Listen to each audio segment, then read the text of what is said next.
Okay, we're going to get started. Good morning. Morning. Good morning. Morning. Morning. Madam Secretary, will you please do the roll call? I will, thank you. Good morning, everyone. Rachel Anger is here, Kathy Calhoun here. John Kalila. Here. Kenny Curley. Here. Pam Delabar. Here. Kathy Dunham. Here. George Eigenhauser. Here. Mark Hannon. Here. Yukiko Hayata. Is she on the remote? I don't see her yet. Okay, we'll make a note. Carol Krasnowski. Here. Rich Maston. Here. Melanie Morgan. Here. Pam Moser. Here. Paula Noble. Here. Sharon Roy. Here. Michael Shelton. Here. Russell Webb. Here. Annette Wilson. Here. And we have Elaine Tartaglia. Here. We have Shelley Perkins. Hello. Here. And from Central Office, James Simbro. Here. And Desiree Bobby is here. From the ID, we have Matt Wong. No. Hasn't joined yet. Matt is not on. Eva Chen. No. Okay, I'm circling back. Has Yukiko Hayata joined? No. Okay, so we'll make a notation in the minutes when she gets on the meeting. I'll turn it back over to you, Mr. President. Thank you, Rachel. Meeting is now called to order. Welcome, everyone. Good morning to everyone in the room. Good morning to our viewers. Good afternoon and good evening. We will now move right into agenda item number 1. And that is approve the orders of the day. Pam? I have 2 to add to Sunday's executive session. And that is consideration on Russia and a personal request for to judge for independent association And those you said are in executive session. on Sunday.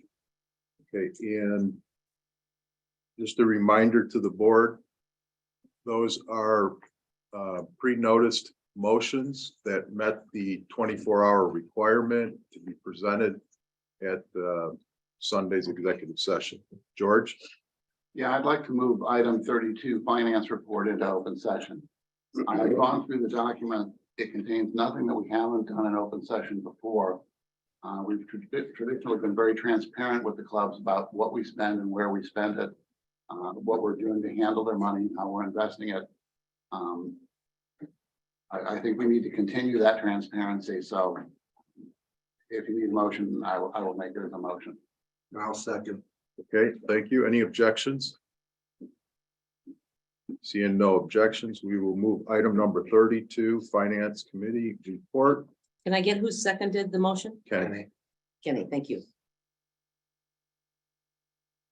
Okay, Aline?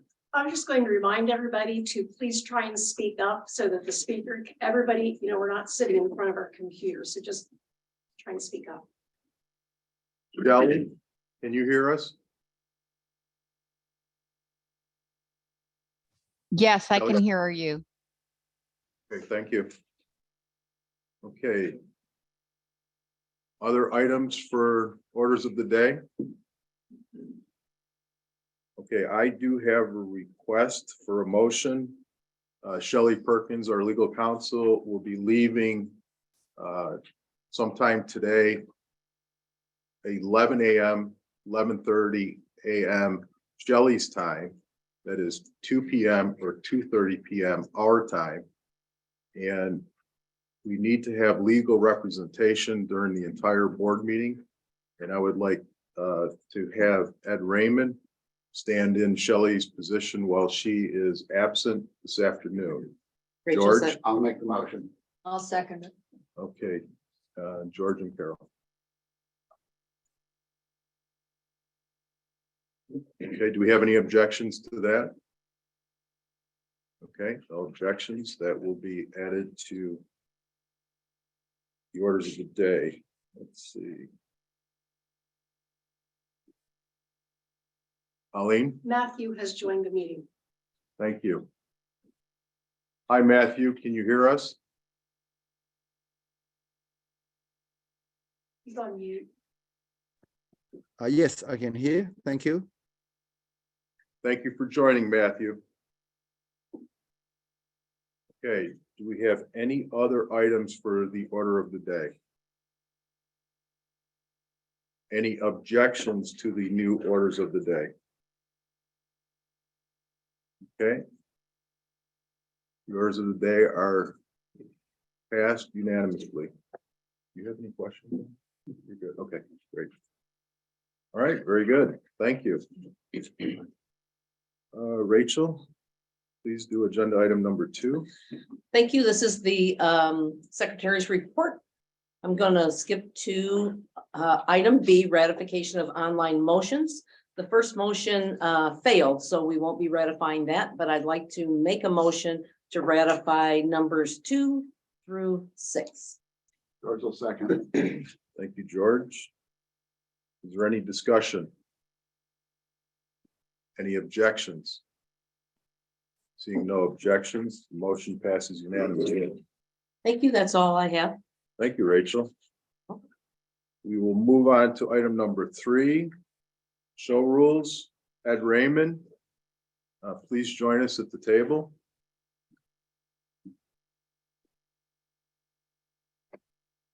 Thank you for spending your weekend with us.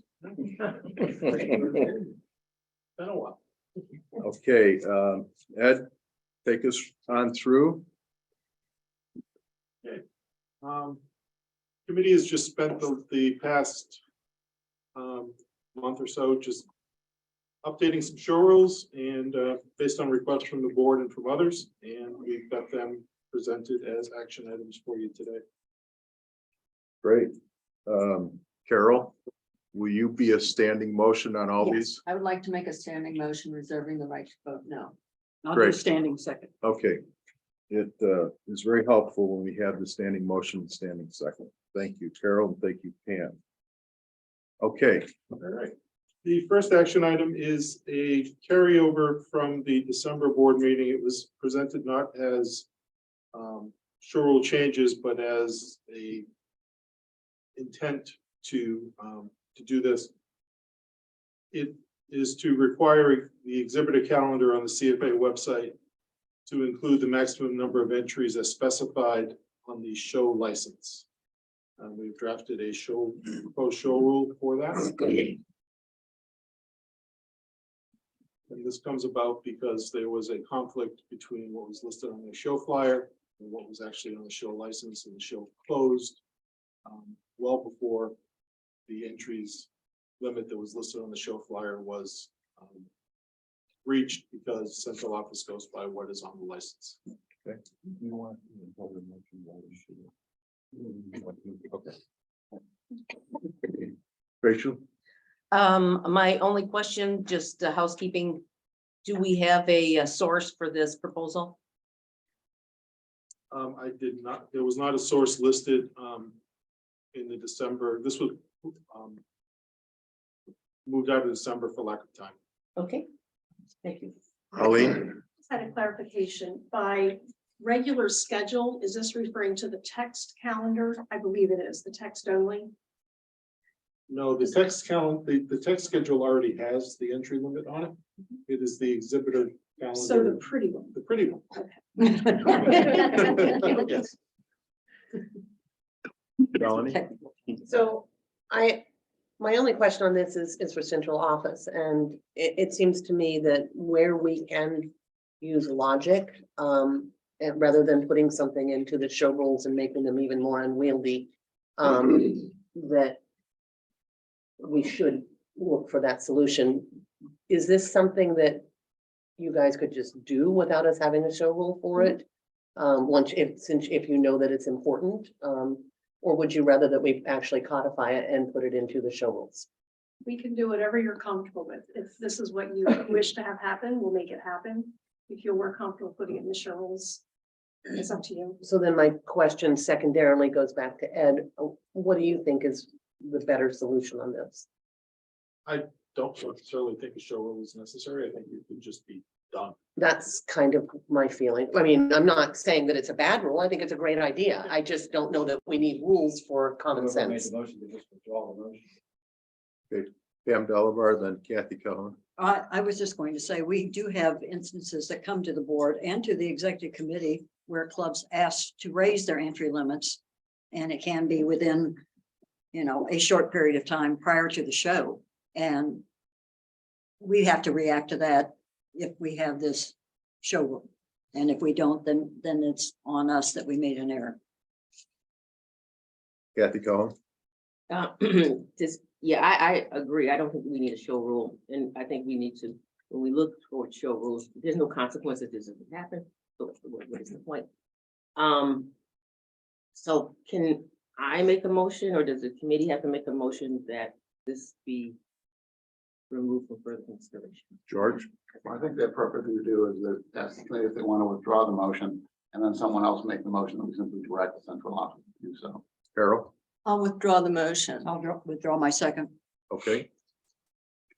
And George, you said we need a motion for, I'll move that we simply direct central office to do this. okay. George made the motion to Kathy direct second. central office. Kathy second.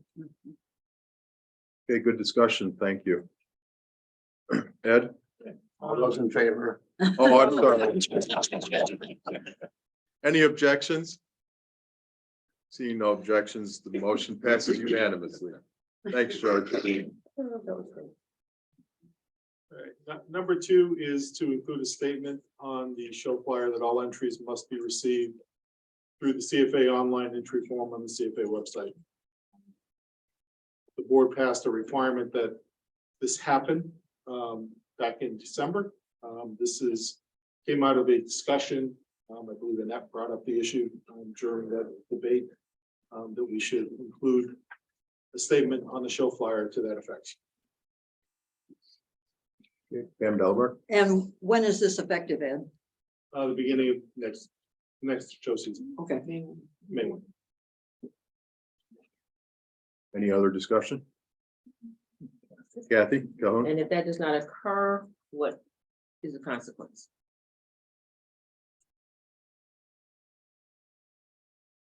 Do you have, Technically, a protest could be filed for a violation of the show rule. File for a violation of show, okay. Okay. But go ahead, Kathy. if that does not happen, the show will still go on, and then it would be considered after the fact. Okay. Any further questions? Any objections? Seeing no objections, motion passes unanimously. Okay, thank you, Ed.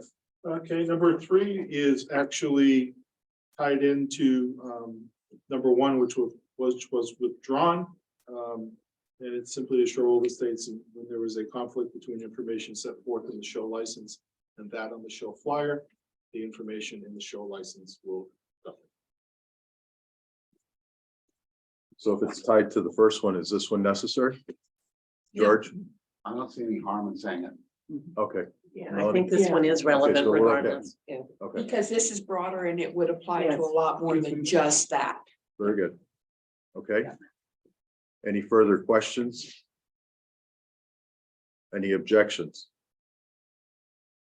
Seeing no objections, motion passes unanimously. Okay, thank you. Ed? Oh, Elaine? I do have a question regarding this now it's passed. If a club does come to us and they want to change their entry limit, they want to lower it, they want to increase it. How do you want to allow that to happen? Or do they have to stick with what they have? Does it have to come to the executive committee for permission?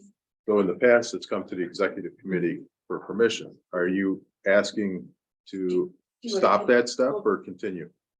It's up to you. You want to continue handling it that way? If there's any change, whether it's an increase or decrease, it comes. to the I think we executive continue to leave it the way it has been. committee. Thank you. Number 4, Melanie brought forth to me, there was a conflict in the show rules. If a judge going to a show where he or she is judging transports a cat, one show rule indicated that there had to be an agreement from the seller and the buyer that that cat would not be entered in that show. However, and that was governing the judge's contract conduct. Another show rule, 35.04, basically just prohibited the exhibitor from exhibiting in that judge's ring under those circumstances. This amendment would ban that cat from the show, and therefore the same conduct is required of the judge and of the exhibitor. Okay, Melanie, any additional comments? No, I think that's a good summary of the situation. We just want to bring the two rules into, Because they differ. right. Okay, Kathy Collin. I have a question, and I agree with the rule, so I'm not calling that into question whatsoever. But the wording at the end, it says that it is subject to disqualification. Is a cat or kitten transported to the show by an officiating judge? And is subject to disqualification. Is it simply meaning that it will not be scored? This was in the section of the rules dealing with disqualification, so we kept the disqualification language in there. Okay. But yeah, I mean, it's it just wouldn't be part of the show. So the ending hasn't changed. No rewording of that last is subject to disqualification. Correct, That's already existing. Okay. Melanie, I agree with Kathy. It might be clear if it was said, simply won't be scored, but I think the intent is the same. If someone violates the agreement, and does indeed enter the cat, as a judge, I don't, we don't know who's entered or whatever. We judge what's put in front of us. So Right. it could go and show in all 6 rings, but it won't be scored. It will be disqualified. I think scoring would probably be a better word, but I'm fine with it as if you're trying to keep it in line with the section.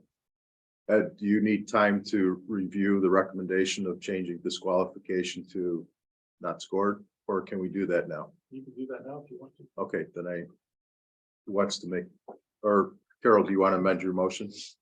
Okay, I will make a motion to revise the wording, the proposed wording. So that the last line reads, a cat or kitten transported to the show by an officiating judge and entered in that show will not be scored. In Pam Delabard, do you second the amended motion? Yes, with the right to vote no. Okay. Additional, Pam? I think disqualification is the proper word to use there. It gathers their attention a little more focused on don't do this. And scoring is sort of a eh. So I would leave the word disqualification in. Okay, George? I agree with Pam. I think we're overthinking this. People understand what disqualify means. We should just leave it there. Annette? Yeah, and I think if we say it won't be scored, that sounds like it's referring to that cat, when in fact it's affecting the score for other cats too. So I think. Yeah. The way it's, or the original. We get back. Okay. Kathy, then Melanie? I'm Any- fine with leaving it as is. Kathy? I'm fine. Fine. It's disqualified. Pauline? Disqualified. vote. So in this particular rule, when we're saying it's subject or will be disqualified, is the cat remaining in the count? Is it being removed from the count? All right, Melanie? My understanding of, and I think that's why what Kathy suggested was pertinent. If you disqualify a cat, it still counts in the count. That's- If you don't yes. score a cat, it doesn't count in the count. So therein lies your, if you didn't score it, it didn't exist. But I if wouldn't have- you I wouldn't- disqualified I it, would not have taken it that way. But By I would, saying it's yeah. not scored, we're just simply not scoring the cat. It doesn't affect other cats. But if you disqualify a that cat compete in any against- ring, it counts by our rules as part of the I count. know, that's why I'm asking the question. So as long as you guys are all right with that. We may not know until a month after. So Right. now we could end up ungranding cats. I don't think it's a bad thing to let it be scored towards the count. The cat just, I mean, personally. Just want clarification. Are we still, we're including the cat in the count as we would with any other disqualified cat? Why not? Yeah, I like that idea better. I think that it's important to keep the cat in the count so it doesn't affect others in the show. But I like the word disqualification as opposed to not scored, because as somebody mentioned, it sends a stronger message. So you're withdrawing your amended I motion? will withdraw my revised. Yeah, wording. Yeah, I'm withdrawing. Okay, so those that will prefer the scoring, not disqualification, you can vote no on this. And then we can revisit it if it doesn't pass. So any further questions or comments? Okay, just so everybody understands, it will remain as written. Okay, Rich, before I had my hand up, I'm not sure how to weigh in. Can I make a comment? This is Shelley. can you hear me? Yes, ahead. can you hear me? Yep, go ahead. Okay, so my concern with this is twofold. One is it says that it's subject to disqualification, which means that there's a subjective part of this. So it doesn't say it shall be disqualified. And so I'm a little, it sounds like it could go a different direction. The other thing that I'm concerned about the language is just using disqualified. Don't judges, aren't they able to disqualify a cat from a ring?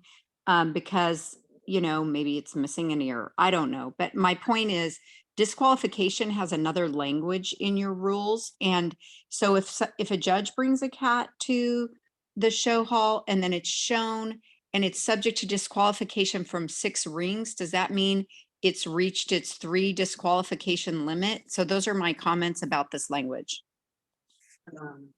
Different. George, Limit all disqualifications, so. Yes. That's not on the table.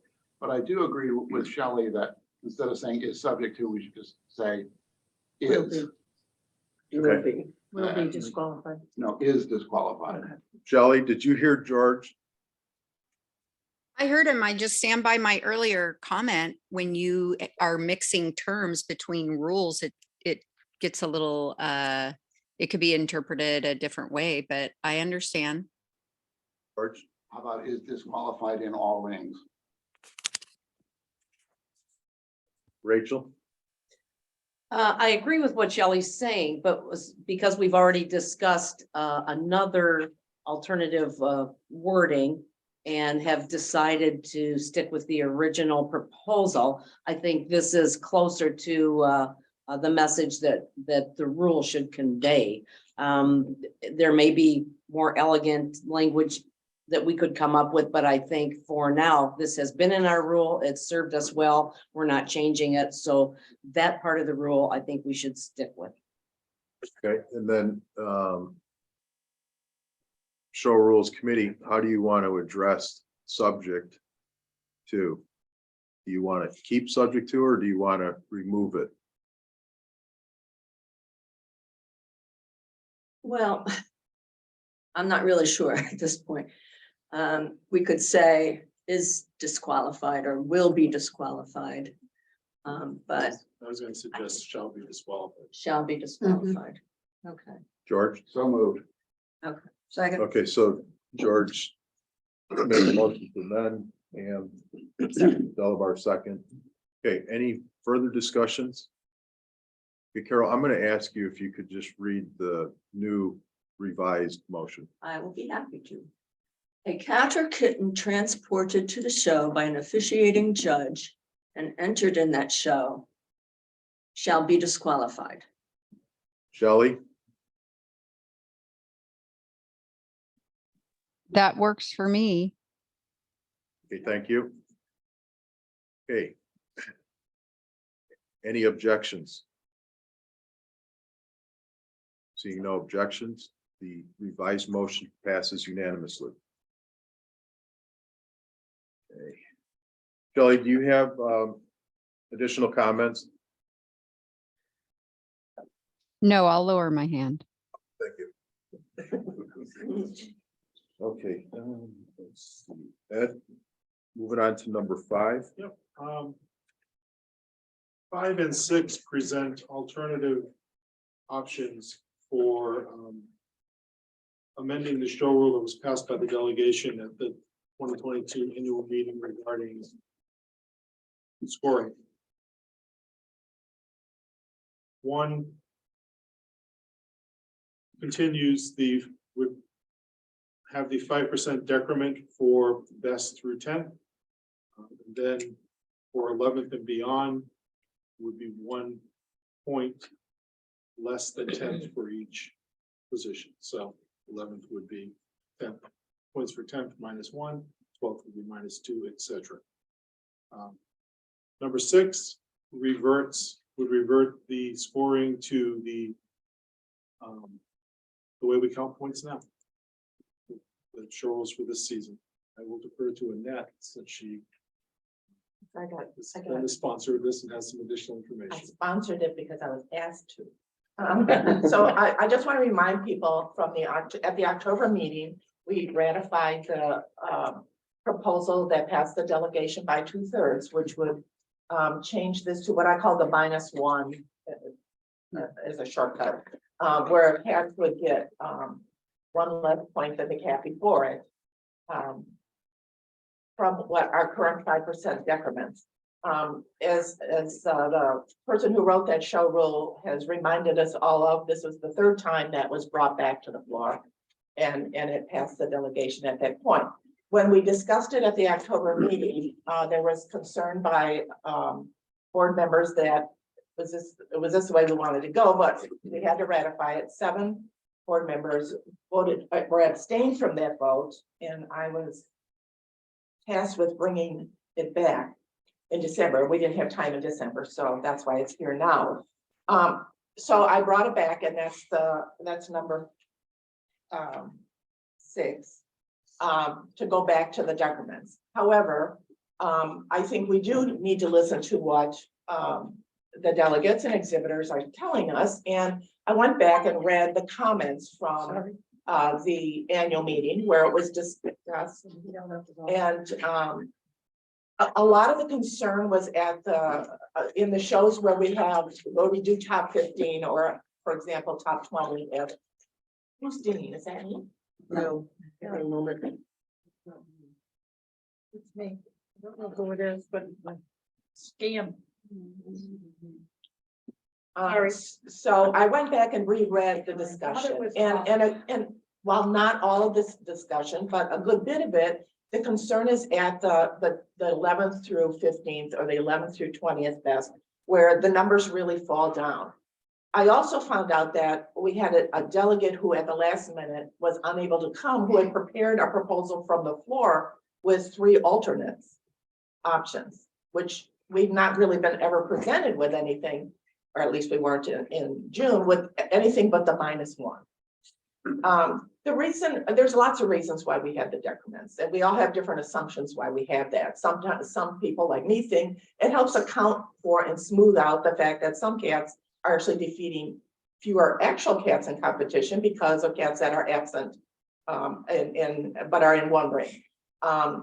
Another reason might be that there truly is a more than 1 point or 10-point difference between best cat and 10th best cat at many shows. Doesn't mean that 10th best cat isn't worth anything, but it's more than 10 points different from best cat or 9 points different from second best cat. And in larger shows where we are able to award a top 15 or top 20. So I'll be next. Oh, okay. So now I've lost my train. And if anybody else has, I mean, it's historically reasons for this. I think as an exhibitor, it's perfectly acceptable to me, but I also understand the concerns when you get down there, percentages of points get lower and lower. And it's Orca Starbucks, she said I could use her name, that brought a floor proposal, and she sent it to me last month. And she had several options. One being changing the percentage. So it would be 5%, then 3%, then 2%. I thought I would just offer one additional option for the board, which was a little bit simpler, which is 5% decrements through 10th, and then 11th best cat would get 1 less point than 10th best cat. 12th best cat would get 1 less point than 11th best cat. So so the charts I made, I stole from Orca. And I think the important one to look at is the very last page. I just did the other things because it was fun. So what I did on this last page, comparing the results from all three models, the current one being the decrements, the middle one being the hybrid, which is the one we're looking at right now, and the third one being the -1. And if you look at the middle one that shows a count of 81, that's more reflective of a show that might actually be more realistic. So I think it's 85 where we start giving top 15, but 81 makes the math work better. You will see that using the current decrements, best cat gets 80 points. 10th best cat gets 44. 15th best cat gets 24. And if you gave 20th down to 20th best cat, they only get 4 points.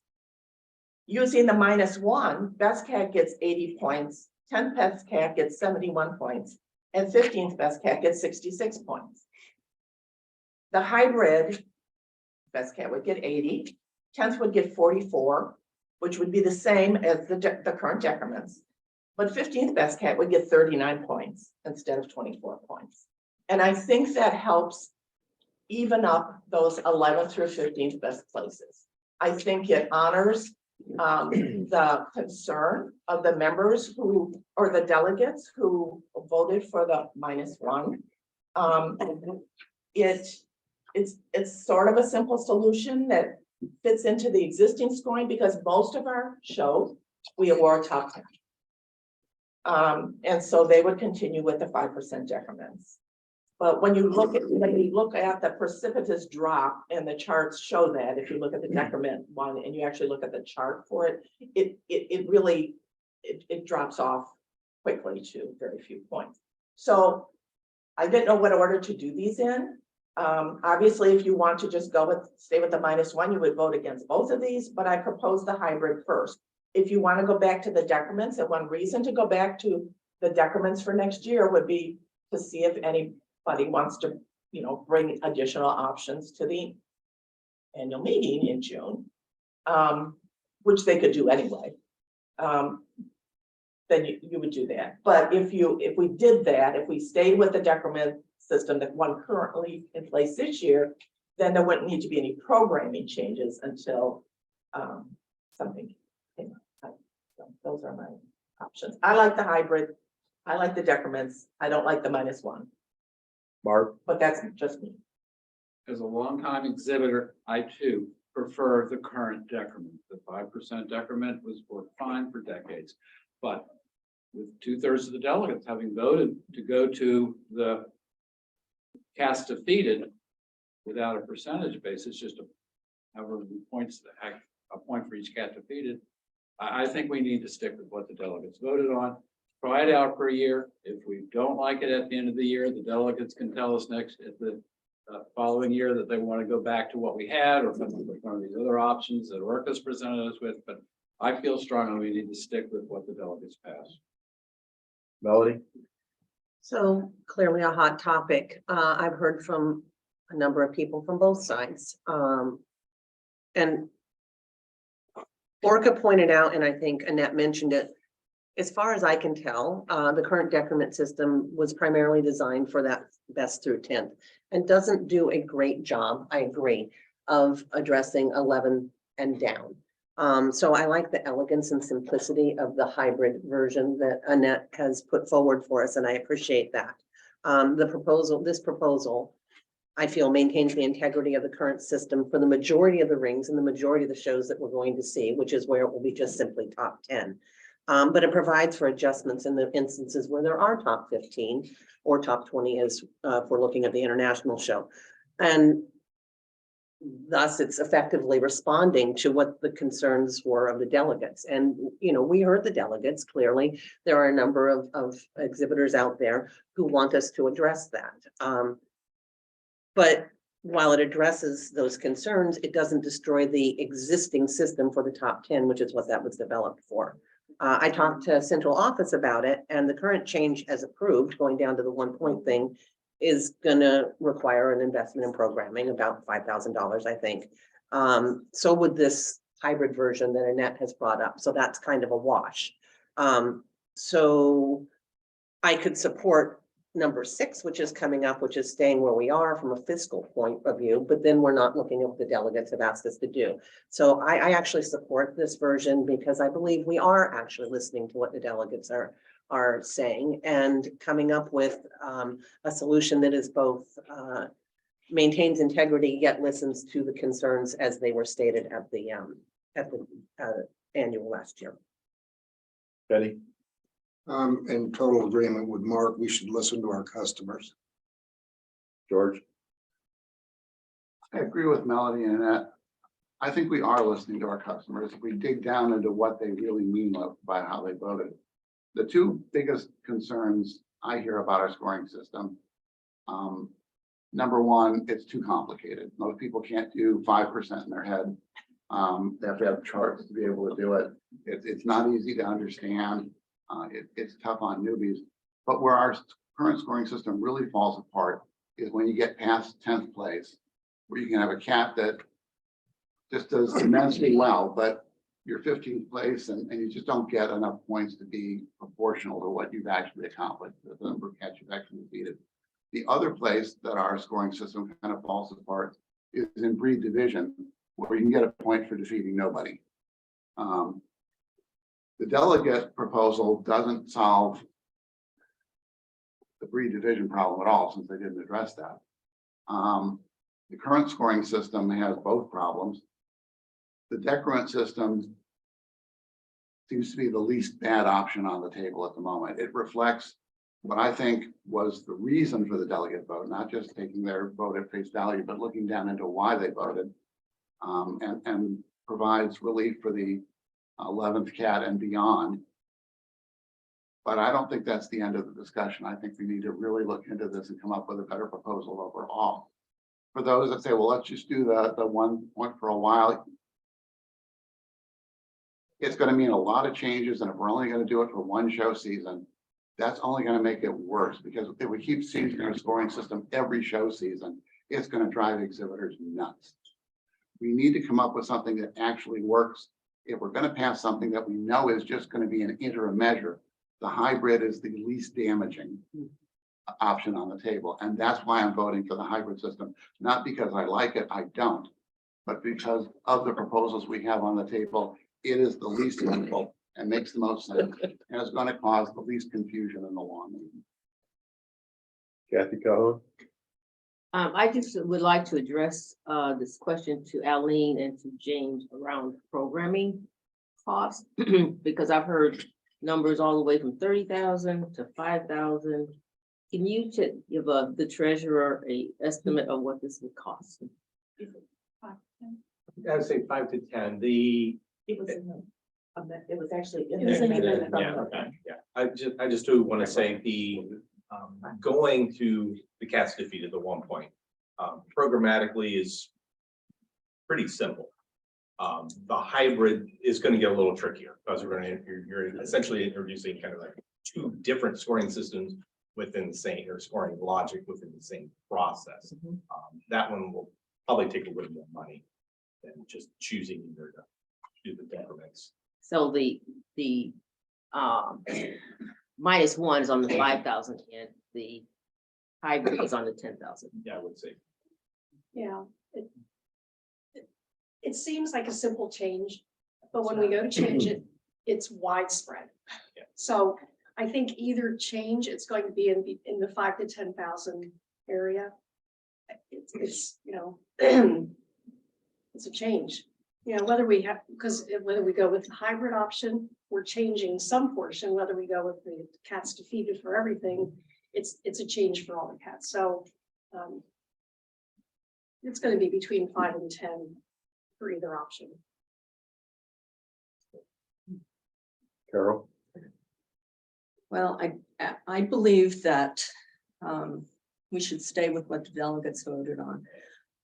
They elect this board, the clubs elect this board.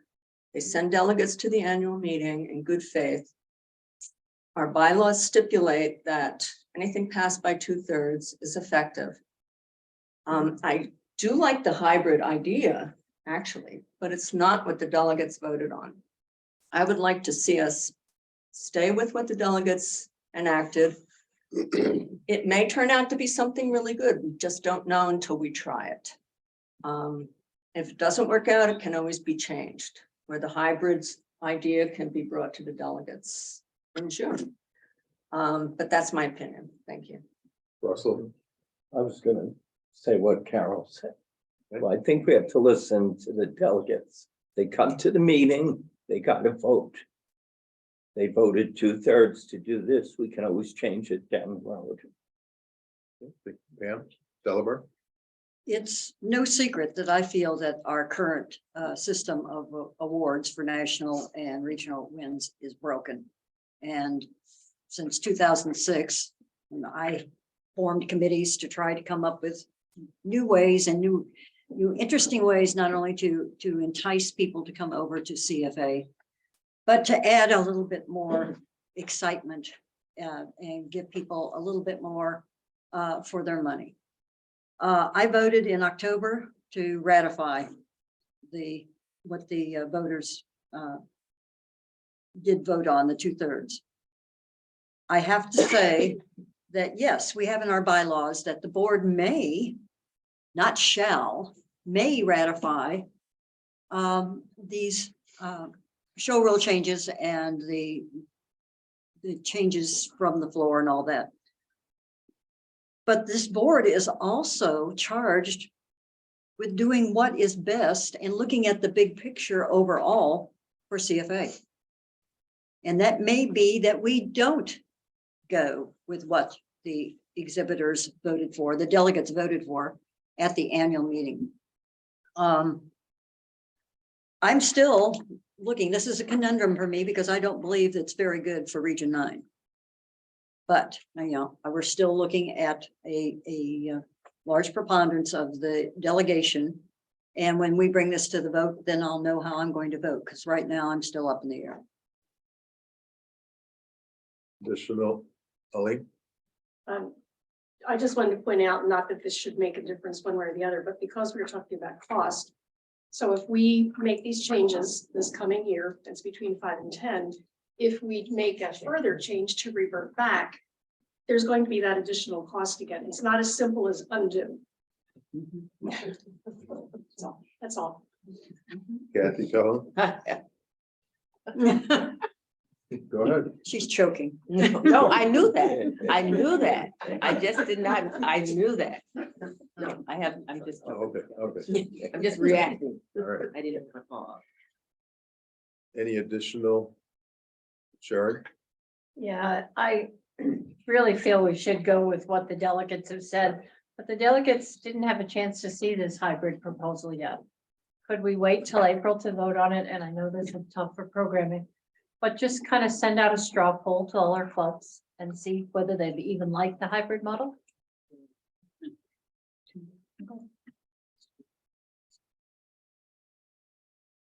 any additional comments?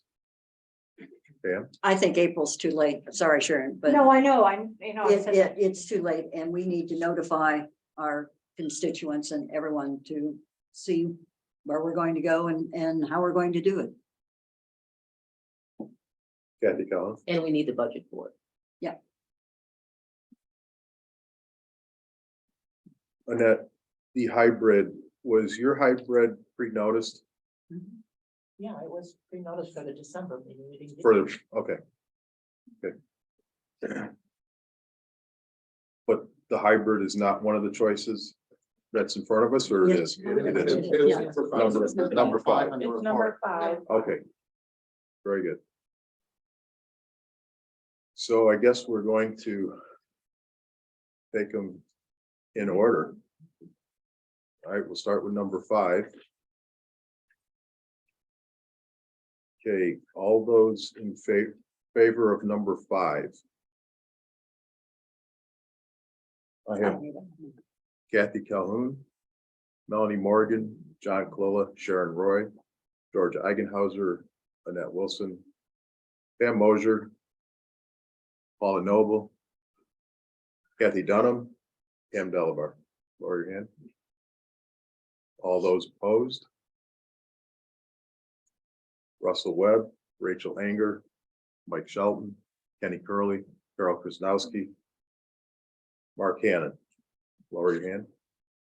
Any abstentions? Rachel? That's 10 yes votes, 6 no votes, 0 abstentions. Motion passes.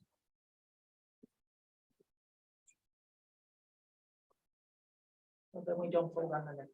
Yeah, we don't vote on number 6. Or it's withdrawn, right? Number 6 is withdrawn. Okay, Ed, You have a motion to withdraw?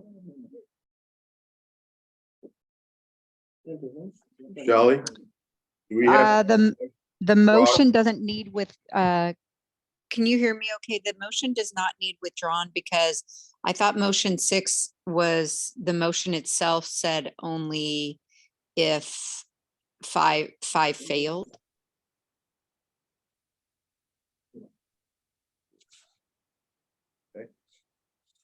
For 7? Number 7 is simply a request for an sentiment from the board.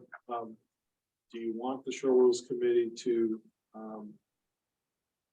spend the time and effort to try to make the current show rules more user friendly? But this is a carryover from December.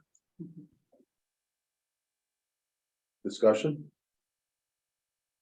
Annette? Well, the show rules have gotten harder and harder to follow. I don't think they all need to be rewritten, obviously, but maybe reorganized and maybe some things instead of run on paragraphs like you mentioned. But, you know, if the committee has the time, It's a project, so. it is a project, but it would be nice. George? Get over on that, so. Melanie? Yeah, I brought this up before the December meeting because other than issues with the website, issues with finding things in the show rules are one of the things I hear the most from people out there. And I know it's a huge project and sorry to throw that, but it would be, and we're not asking you to rewrite anything. We're just, and I'm not trying to minimize it because I know it's gigantic, but reorganizing it so that we can try to find something in there would be so appreciated, not just by us here and me personally, but I think by all of our exhibitors. It's really hard to find things now. Carol? Yes, one of the options mentioned in the rationale is to create a bookmark list in the PDF document. And I think most of us use the electronic PDF documents now. And bookmarks do help quite a bit. So I think without a total rewrite, a bookmark in the PDF would be very helpful to people. So that would be a first step, I think, for trying to make them a little bit easier to work with. Okay. Any further discussion? Kathy Cullen?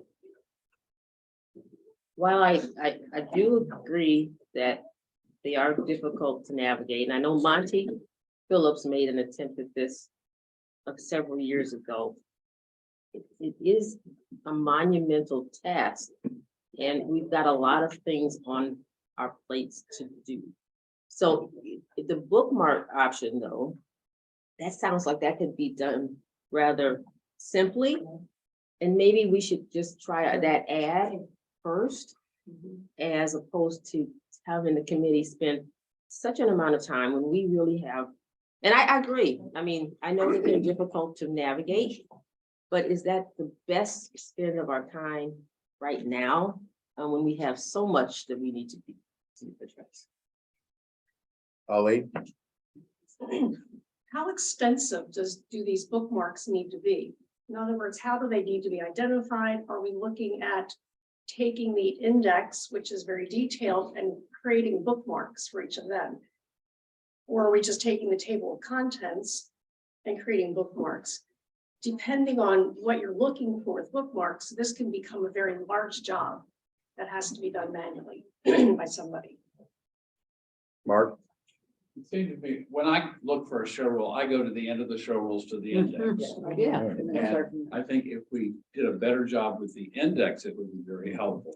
Because I may be searching for it using a certain word or phrase, may not be what's actually in the show rule, so it's not in the index. Thank you. Yeah, so that if they do a revise of the index, I think that would be more helpful. Because a lot of us aren't using bookmarks.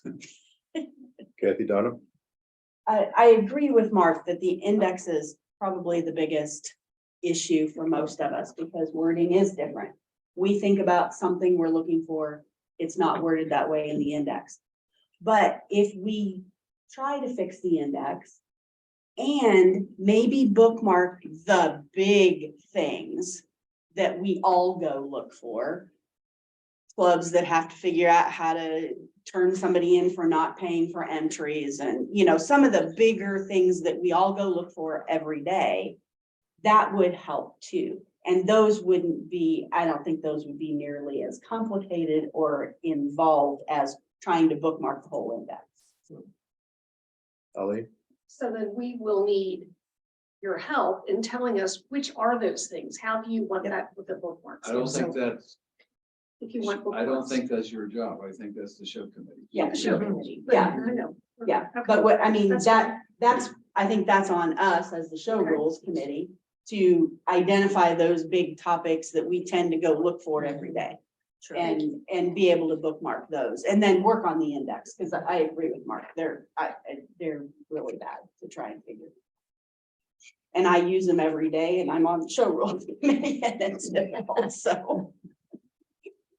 Additional discussion, comments? So looking at the motion says more user-friendly and easier to navigate. That's pretty broad. And I think we have to rely on the show rules committee. George? Yeah, I didn't take this as a motion. I just took this as a request for input, and I think we've given it. We can move Okay. on. Thank you. Okay, great. So Ed and Carol, will you be presenting something for the June and the October board meeting? I think we'll have to see how long this takes. Okay, very good. I agree. I agree with that. Very good. We're trying to get the elephant here. Okay, But one question. Yeah. Then that means that we will be in the current format for the start of the new show season on 1 May. Yes. Yeah. Okay, I wanted to make that clear to my club. That can be updated throughout the year and then the whole year. Correct. okay, For the, yeah, for the PDF versions. continue, Ed. Didn't you do an appendix? This is our current, what do you call Oh, an addendum? it? An addendum with. And the with sidebar the revised conversation down there. Yeah. index. Rather than wait a whole year. Mark, we can't hear you. That's easy because I can't hear up there either. I can't even- We don't have any microphones. But what I suggested was we don't have to wait a whole year for the online version, that we could do an addendum, Okay, just a revised index. thank you. Okay, Did you hear that? Where I I've thank heard you? that. I haven't heard a word Kathy has said. Okay. That's okay. I wasn't complaining. Oh. Ed, Yes. continue. Items 8 through 13 all involve addenda to the current year's show rules that we're just bringing forward to see whether you want to extend them to the next year's show. Bless you. Pam Delaware. Please continue to extend number 8, show rule 3.13, until we get out of our state of flux within the European community. Okay, any further discussions on number 8? Any objections to number 8? Seeing no objections, number 8 passed unanimously. Okay, so that one's done. Comments on number 9?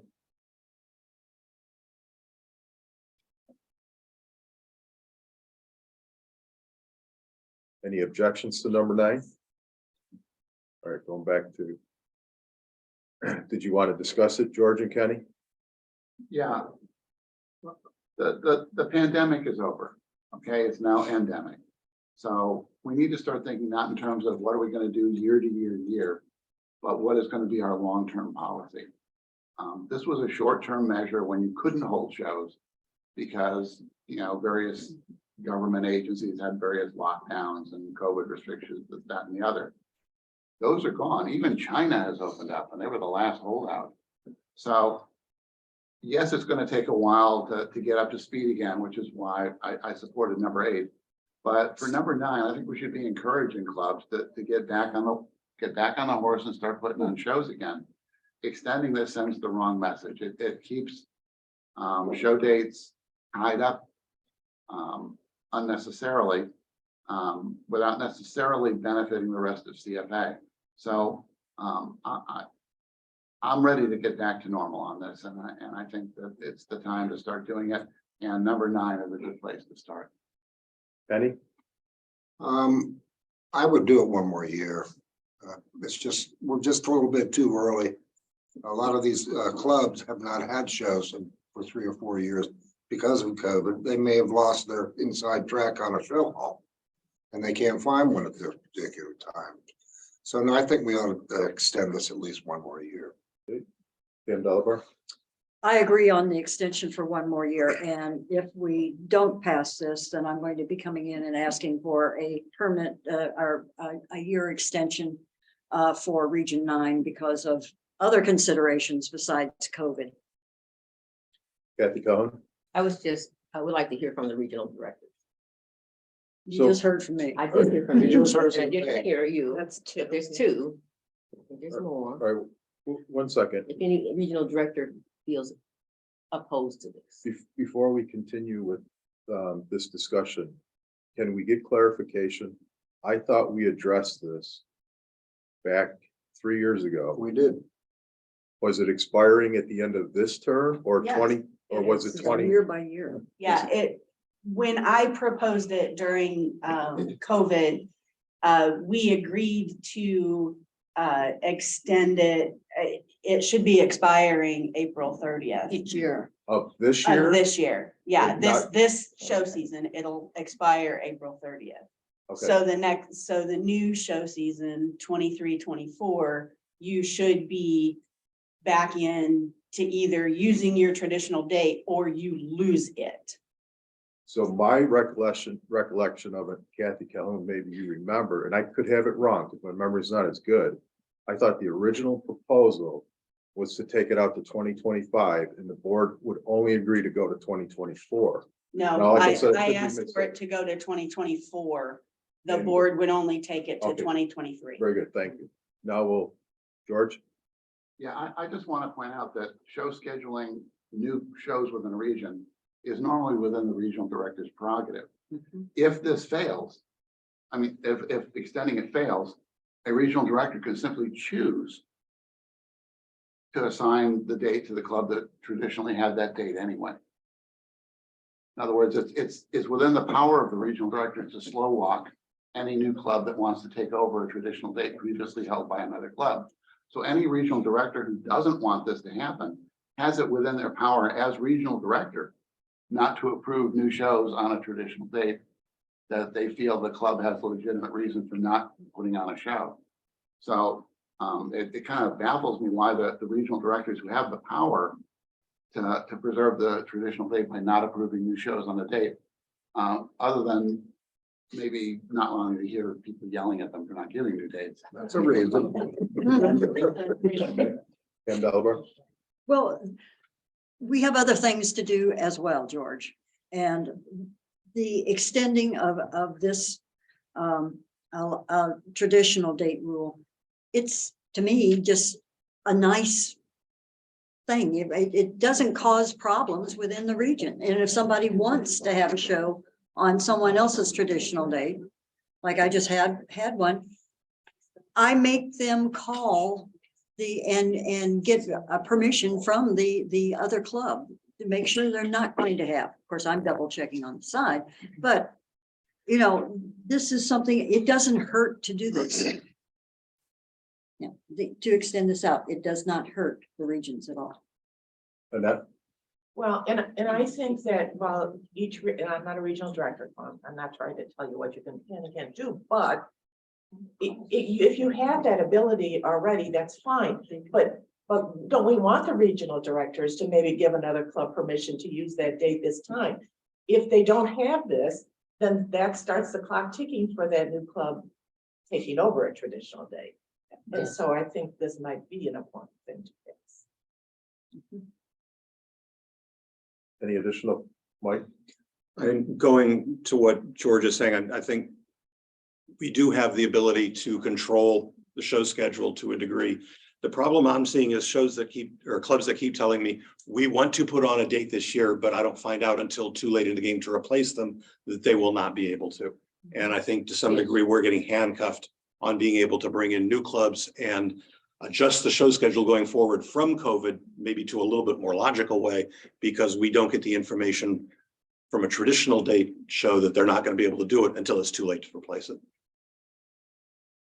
I agree with Michael. I had that problem this year. I was too late for me to replace it. And I have the opposite, where we are not having a problem with the traditional date. It's just called communication with the clubs. As I said, I do not see a negative in extending the ability for these clubs to keep their traditional dates. Mike, is there a possible solution to addressing the concern that you're stating? Well, I think there's always a possible solution. I'm not sure what it might be right now. I mean, and I agree with Pam, the communication with clubs is important. I mean, I'm talking to clubs all the time about when they're going to be putting on shows. But like I said, I've got these clubs that say, no, we want to put on a show. We want to put on a show. And then 6 weeks out say, oh, we lost our show hall. In 6 weeks, that's too late to replace. Yes. I had that my too.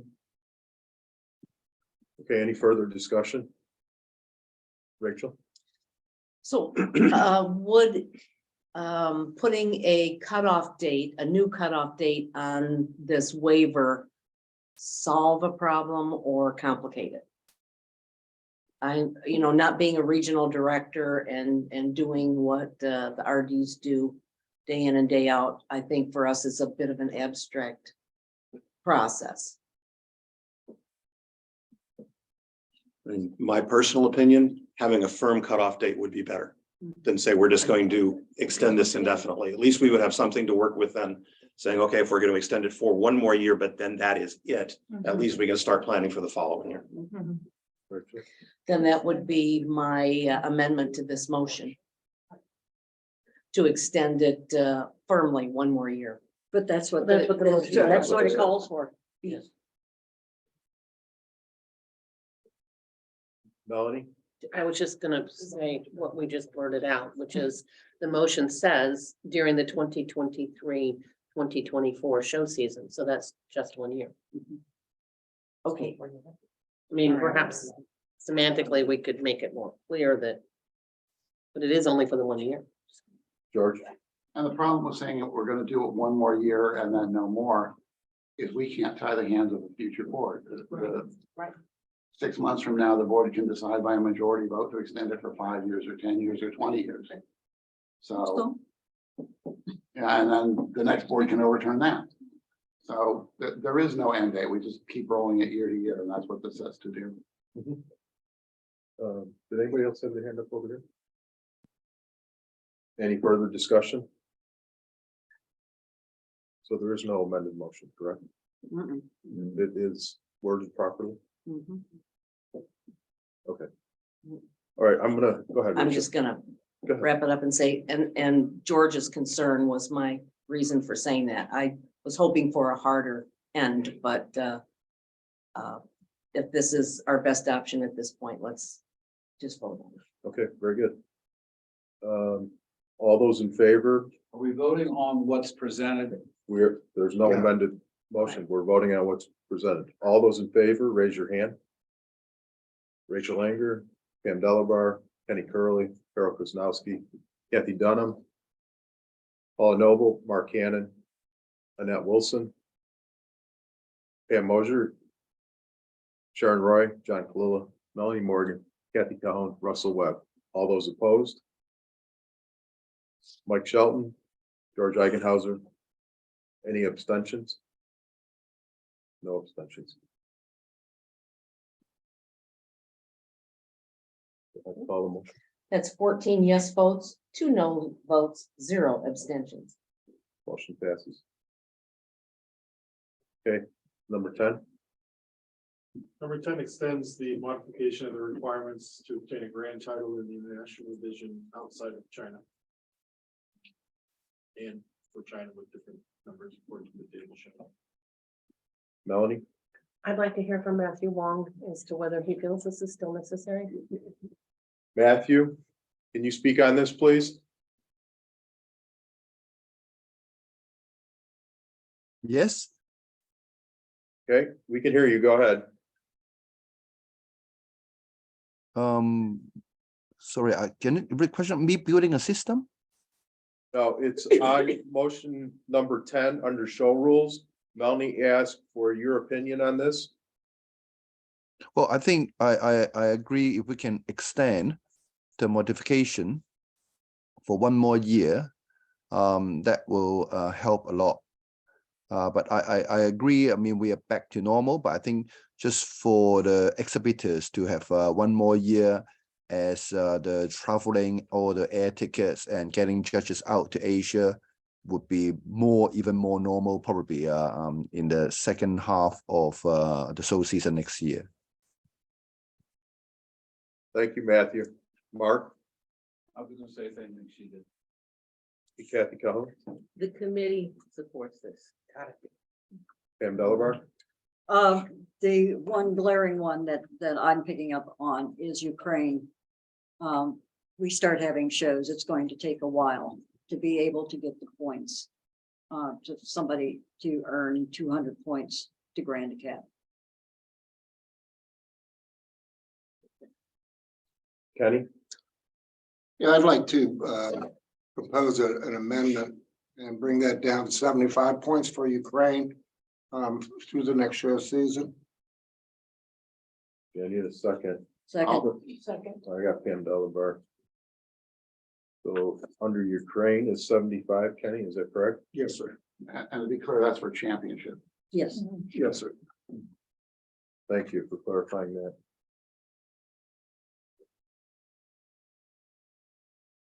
Okay, let's just do that one. Kathy Calhoun? Nothing for grand premiere? No, 25. It's 25 right Yeah, now.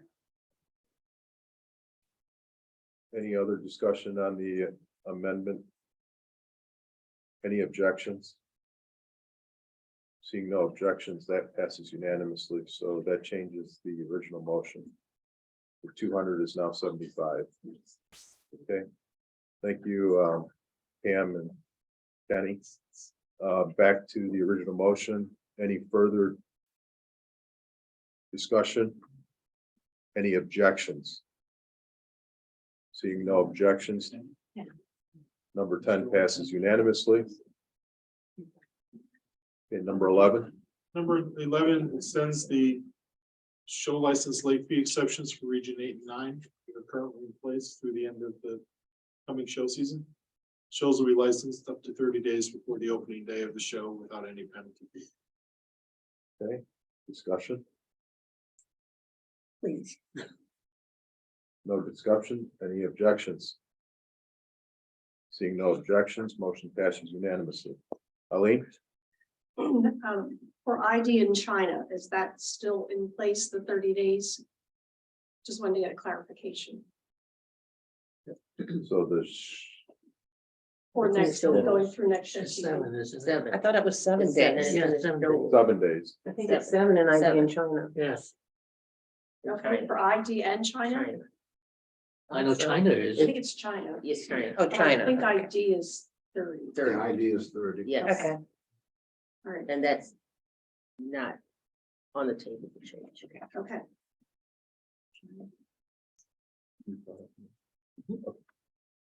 Number 12.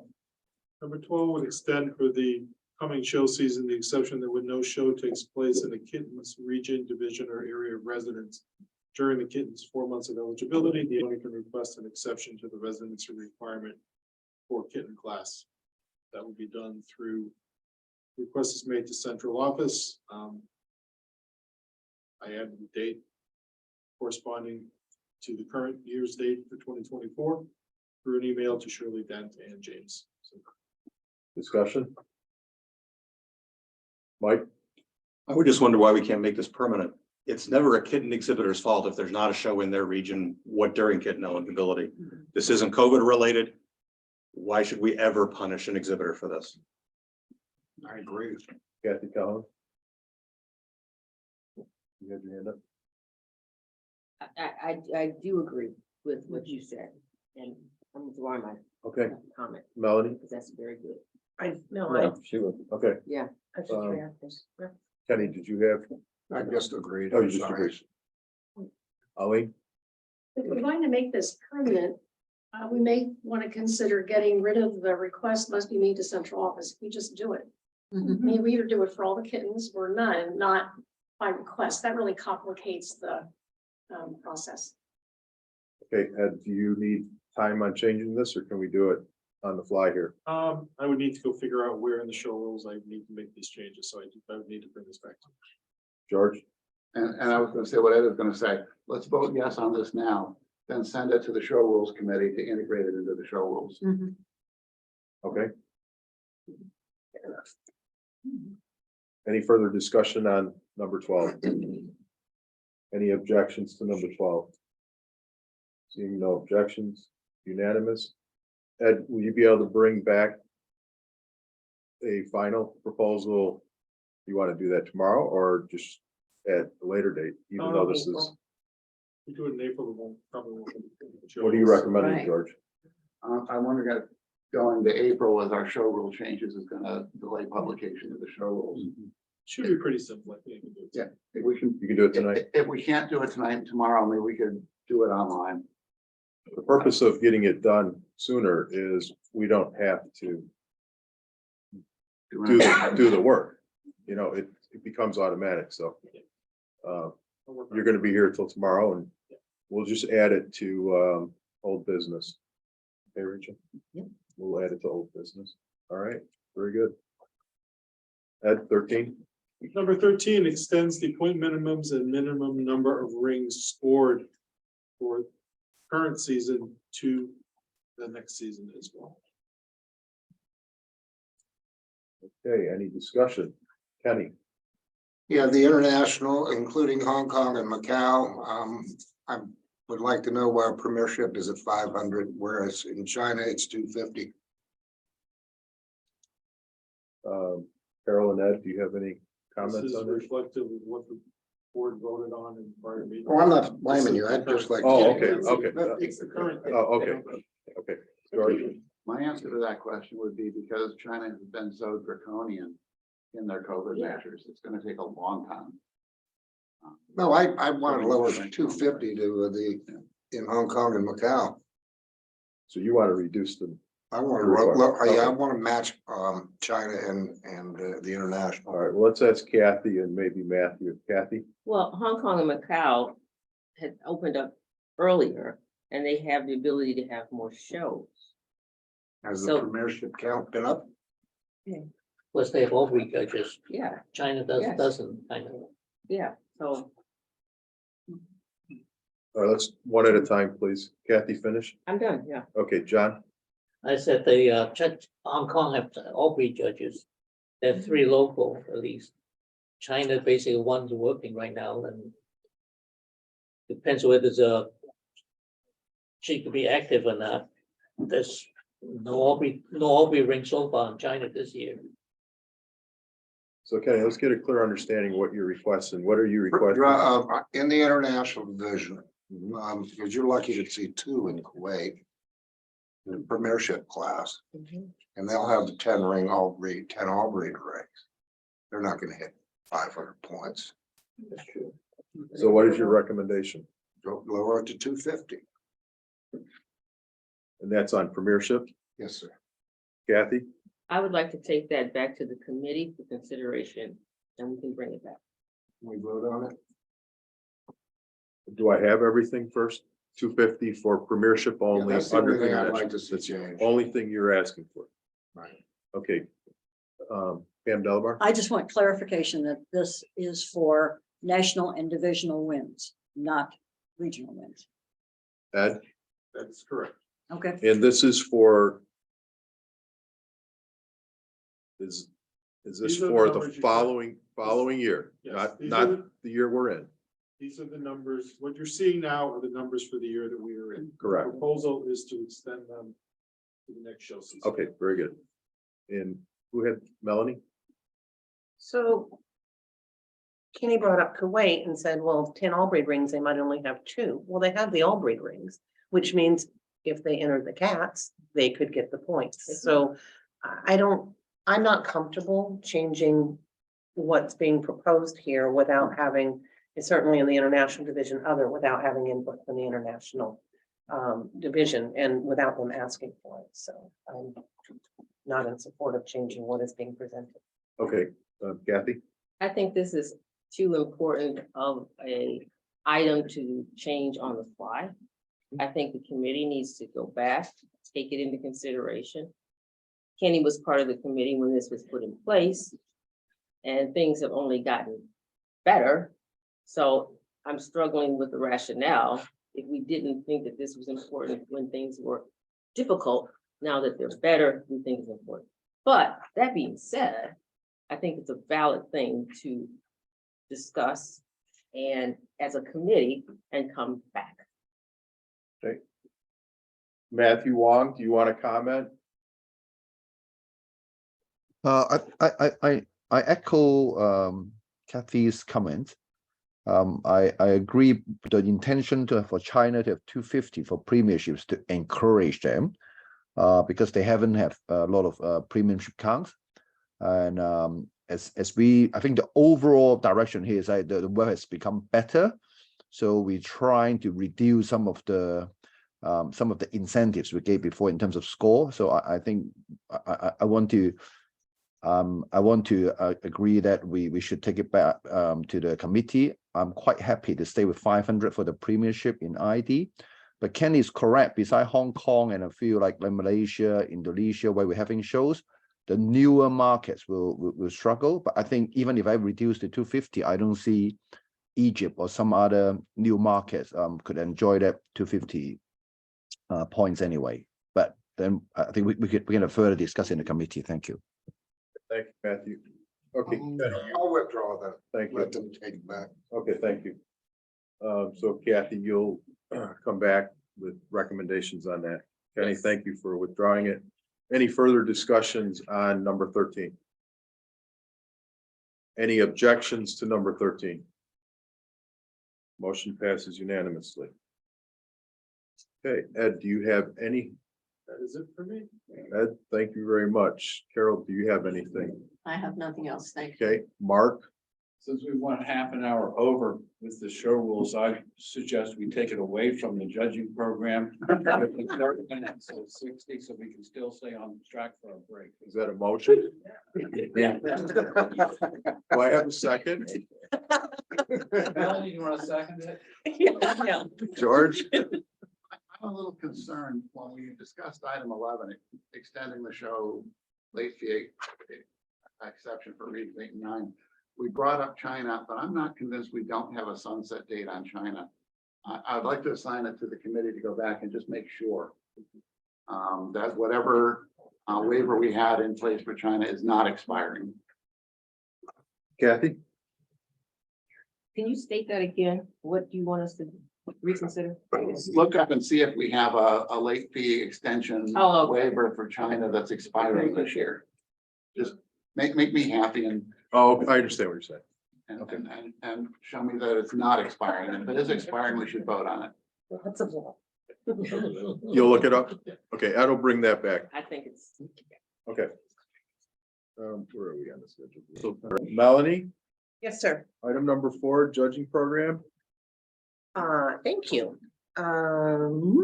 Just a reminder, Mark took away 30 minutes. Thank you, Mark. Yep. Appreciate it. Okay, go ahead. Is there ice cream on the line? I just want to know before I start. Colleen, can we make arrangements for ice cream maybe? We can work on it sometime over the weekend. Okay, We'll got see. it. All right. All right. So I do want to start out by saying that there are a lot of things on this report that don't have action items, et cetera. If there's anything that anyone wants any clarification or have any questions about, please feel free to call them out and I'm happy to elaborate, but I'm not going to go to those things where we haven't asked for input. So that being said, and where we started, that's kind of the rules of the final. I'd also like to say before I get into our action items that the judging program was very sad to hear of the passing of Chair McKeon Bounds and offer our condolences to her friends and family, and also sad to hear of the retirement of Jean Dara, who has given us many, many years of wonderful service. So on those sad notes, we'll go forward to some of the businesses of the day and talking about some of our future. We're going to jump right down to the associate program update. And Excuse me, yes, sir. I have one question about one of the informational items. Sure. What the hell is the appointment certificate? I have no idea what that is, even the translation. Sounds like it was Google translated. I think it was. I think it was, yeah. What is the gist of it? Just give it to me in a dumbed down version. So my understanding is that Chloe, who has, done so many things in terms of seminars and et cetera, has been given an actual government appointment in China, which represents well, given the fact that she also represents CFA. This is a good thing. It's a good thing. Good, gotcha. Anybody, anything else? Okay, so jumping down to associate program, I'm bringing a question to the board because the question has been brought to the judging program. And that question involves our associate judges who are saying to us, well, what next? And what we're saying to them is, you're getting this wonderful experience on the job. We'd love to see you make the jump and come over into our regular program. And they're saying, well, that's just great, except for you, the judging program, and CFA is interpreting our position as once we're in the associate program, we are held to the judges, to the rules that apply to judges, which means that it's very, very difficult for them to do the job that we assign them to do, which is judge as associate judges to keep shows active in areas like China, et cetera, and still work towards meeting the requirements that they might need to make the transfer to the regular program. For example, if they're judging at most of the shows that are over there in China on, say, a Saturday, they would like to go and be able to judge, to exhibit cats towards their requirements for the program, certainly in the second specialty, on the second day of that show. They can't do that per the show rules if we're holding them to those rules. Now, we can say, tough, that's just the way it is. You need to make a decision. And if you want to get your requirements going, then you need to not take those assignments. But it's in our best interest to have our associate judges out there actively judging, because we need to keep an active presence in these areas where we have put the associates in. So torn, we tell them over and over and over again, you need to behave and follow the rules. And I hate to start with making exceptions, but I can understand where they're coming from, saying that they would like to have the ability to be able to start working on these qualifications for the regular program. So I'm bringing it to the board, and if the board is willing to consider it, we would ask the show rule committee to make whatever show rule revisions might be necessary. And it may be that the associate judges don't fall under that, so there aren't any, and bring it back in April. Mark?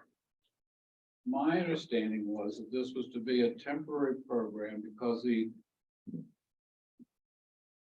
regular CFA judges that don't reside in that country couldn't get into that country to judge. That shows we temporarily had to have the associate program. Now, my understanding is that it's now open in much of the world, and these judges in the regular program should be able to go and judge in China and other parts of Asia, wherever. And they wouldn't need to rely so much on the associate judges. So they should be able to exhibit at shows because they're going to be bringing in regular judges. They should be bringing in regular judges. Isn't that our preference, that they use regular judges? George? Yeah, I agree with Mark that we're going to be transitioning to making regular judges. So to facilitate that, we need to let the current associate judges have a little bit of leeway to move their path forward to becoming part of the regular judging program. So I would like to see this come forward as a possible show rule, just to clarify. Pam Delver. There are more than that reasons to have associate judges. Just like in Region 9, we do it because we don't have enough judges, and we are looking at them to augment, not totally take over, but augment us to be able to have more than one show on one weekend within the area. If we have more shows, then we entice more people to come show CFA. So I believe that we should give them, we need to work up more of how they can transition from associate to CFA. And we've got 2 in country right now that are doing color classes, you know, to become, to transition from associate to regular CFA status.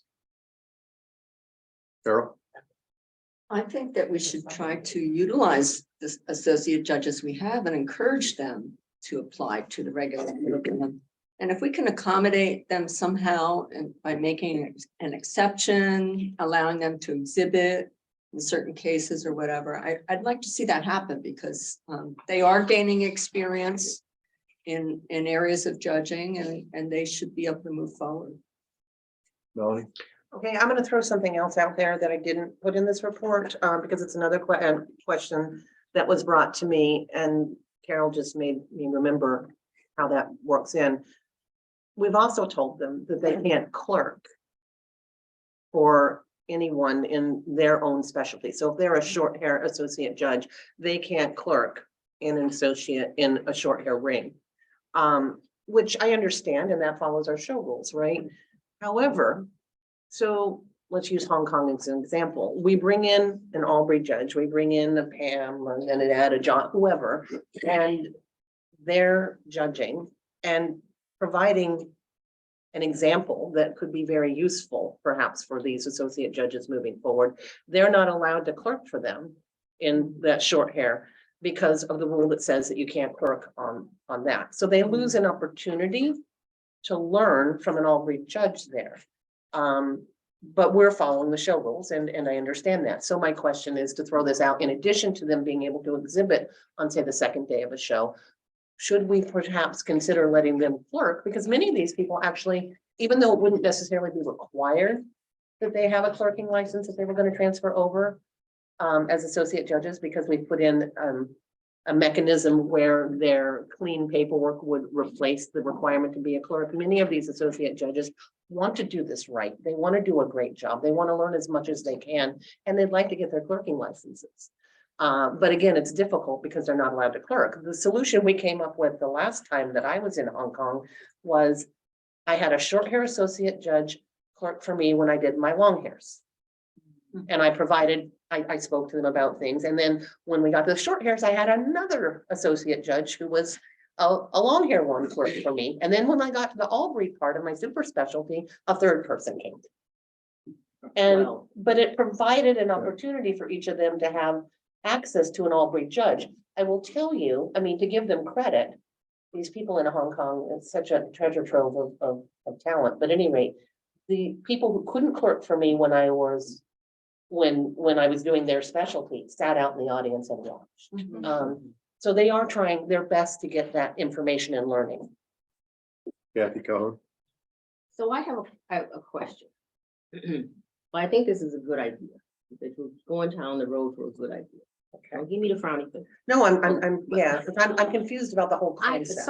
But the I'm like, what's good for the goose may be good for the gander. So we don't allow judges, applicants in the regular judging program as it stands today to do that. And the rationale for why they cannot do it is what? And is that maybe something that because it's difficult and expensive for a trainee in this program in these, regions that don't have In the regular program, it's expensive, it's difficult, you have to, and it kind of takes you a step back because you can't really move forward as you would be able to on the other side of your alternate specialty. So I'm wondering what the rationale was for the regular program. And is that really something that we should take a look at in its entirety? George? No, I agree with Kathy. I'm not sure what the underpinnings are for the rule as it currently exists. But if the reason for the rule does not exist, then the rule should not exist. I think it's time we revisited the issue. And I would not be adverse to revisiting the issue. I can't tell you how I'd vote, when it comes up. But it's something I think that maybe the judging committee should discuss. Pam Delabar? I can give you the rationale why that was put in. Perception. Exactly. Because they were thinking that, oh, if you have a judge, a short-haired judge, and they're working with an all-breed judge, then they can give input to the presiding judge on making decisions and especially on which cats to award, which is garbage, I'm sorry. But it's perception. The same thing that we deal with day in and day out on social media and all sorts of other good stuff. Russell? Now, this is just for China and Hong Kong. No, All because associate judges. Malaysia and Indonesia, American judges go to. Right. So But we have associate, we're talking about this for associate judges at the moment, but Kathy has now introduced another wrinkle Okay. into the story. George? Based on what Pam Delabar said, maybe the solution is to allow judges working through the system to clerk, but not a fully approved judge to clerk. Because nobody's going to expect the trainee to be telling the officiating judge what to do. I don't think that creates that impression. So, maybe we can split the baby on this, but I do think it's an issue we should revisit. Melanie? I would be comfortable with trainees, but no one who has been accepted and from apprentice on should be in, but any trainee, I think it's a really valid point. I would cede to Pam and to Rachel, who have the history behind why it's there, and if you feel strongly, that's fine. We're certainly adhering to that.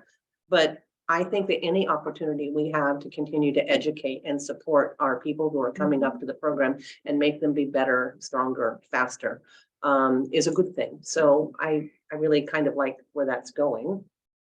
Okay, so on the original, go ahead, Pam. Okay, if they're going through the training program, and no, I was not one. I always thought that, because we are so worried about somebody's possibly perceiving this to be, to benefit. And we can come up with more caveats to this, like they cannot be, if they're going to clerk in this capacity, they cannot be showing type thing. That's for later. I think that we need to look, is it through both systems? Long hair and short hair trainees. If they are already an apprentice or approval pending long hair, but they're a short hair trainee, can they still clerk? We need to come up with that. Yeah, I see what you're saying. Yeah. Okay, so getting to Melanie's original request, does anybody object to having the show rules committee work with Melanie? Okay, then let's do it. Okay. We don't have to have a motion. It's just. Right, no, I'm not asking for a motion. My question would be do you want us to add in Kathy's suggestion to look at that as We well? might as well do the whole thing. Okay, so Ed, you and I will work You're gonna on bring it back to the board anyways. it. Right, and then you guys can tweak it a bit. Sounds good. Excellent, cool. Okay, continue. I had, Oh, I'm are sorry, you done Pam. with T3? Yes. Okay, I wanted to add that the T3 R9 people have all completed their breed education and have successfully passed the tests and have been doing handling at shows, and that's ongoing today in Spain as well. So it's and have been submitting videos to ANMAT. That's great. So they're working ahead. In fact, I think there's some that could stand behind going to the ring today and perform very well. That's great. Thank you for sharing that. Melanie? Okay, so moving on, we're going down to judging program rule updates. I swear we're getting to hopefully the end of these soon. We have a couple more tweaks that we'd like to get approved prior to the start of the new season. Some of them just housekeeping, and some of them have been brought to us by various members of the judging program and or the board. The first is section 1 currently is a definition section that we've put in, and having it numbered means that every time we add a definition to something means we renumber everything. So we would like to just remove the numbers from section 1, renumber everything else down, and just have the definitions be as they are, which is alphabetical. The next section came up because we've been having some issues with associate judges. So it came from Anne and Vicky with the fact that fun shows have become a point of contention in that they first of all weren't defined, and then they weren't broken out, the requirements on them, into the judging program rules. So adding in how we want to handle and deal with fun shows, so that it's not just some vague policy that's unstated, and actually put it into our rules, and that goes into section 12.1. And then the third came from Pam Delabar, and it's really refining the process for approved judges application. So if you've got an approved guest judge out there and they want to come over, we want to just make it clear what that path is. Actually, that's the fourth option. Let me go back to the third, which is that back in 2019, the end of it, I think December or something like that, the board approved a guest judge program that included approved guest judges and then other levels. It was never incorporated into the judging program rules. So you basically had to go to 2 sources to find all your information. We don't propose getting rid of those guest judging program guidelines that are out there. But redundancy is not necessarily a bad thing in this issue. We wanted to roll it into the rules. And you'll see that all of the changes here that we're proposing are in purple, and my motion is to adopt the following judging program rule changes in purple effective immediately. Second. Yeah, Kenny? Sorry, Russell. All right, any Pam Delabar? I had just a couple of questions on things, Mel. Yes. On the invitations to CFA judges under 12.1, just note that most other associations don't have contracts. So it mentions a contract there. They don't have them. Okay.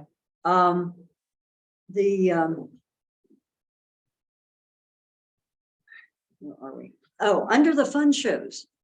When we're getting here under C of 12.1. We are only allowing fun shows for CFA shows. Is that correct? That are associated with CFA shows? That's what they're proposing, yes. Why? Ones that are associated with. Why? I think that the reasoning behind that is that our CFA judges should be, I mean, it goes down to the FFF and the ICE situations there. So I think the reasoning for that was that we wanted things that were CFA branded on that. Because I know FIFA, who's a WCC member, has a fun show in Malaysia. And would that mean that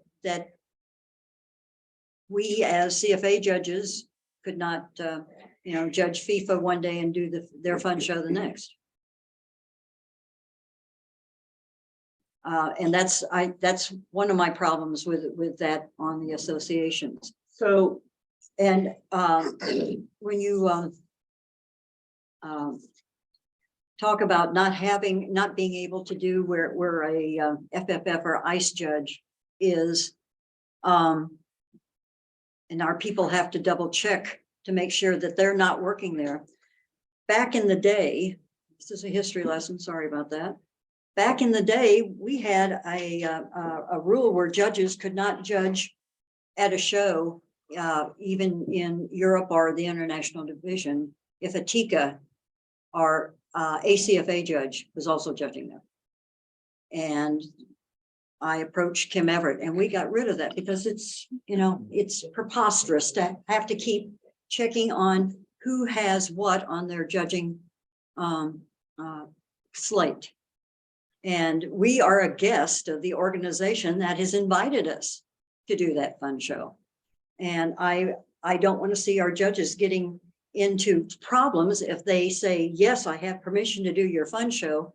And then they have to substitute, the club has to substitute somebody in, and they just happen to be FFFRIs. And then our judge is, SOL. So when we have rules like this, it ends up hurting us and our judges. So Go ahead, Melanie. in the interest of time, I think you made some good points, Pam. Can we talk And later?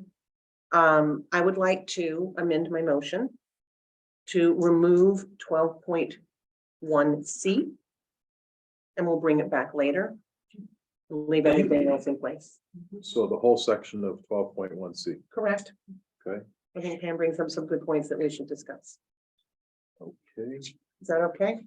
That's my motion. Do I have a second? Yeah, I'll second. Okay. Penny second that. Thank you. All right, continue. Or is there anything else? Anything Any other else? discussion, Thank you, Pam. questions or comments? On all of yours? Yes. 12.3A. Approved guest judges, clubs have not had to get permission from Vicky to use those judges. Do we have, I couldn't find it within here where that is stated. And then the other thing that I did have a question with, because some of my clubs have had problems with this, is to mandate that a guest judge must always judge on Sunday, and sometimes that's just not possible with airline. I don't think we mandate that. We suggest that. It says It says Must assign. must assign, yes, judge. yeah, assign it. Okay, the CFA clubs must. Then 2, that's B2, assign the guest judge to judge on Sunday of a 2-day show.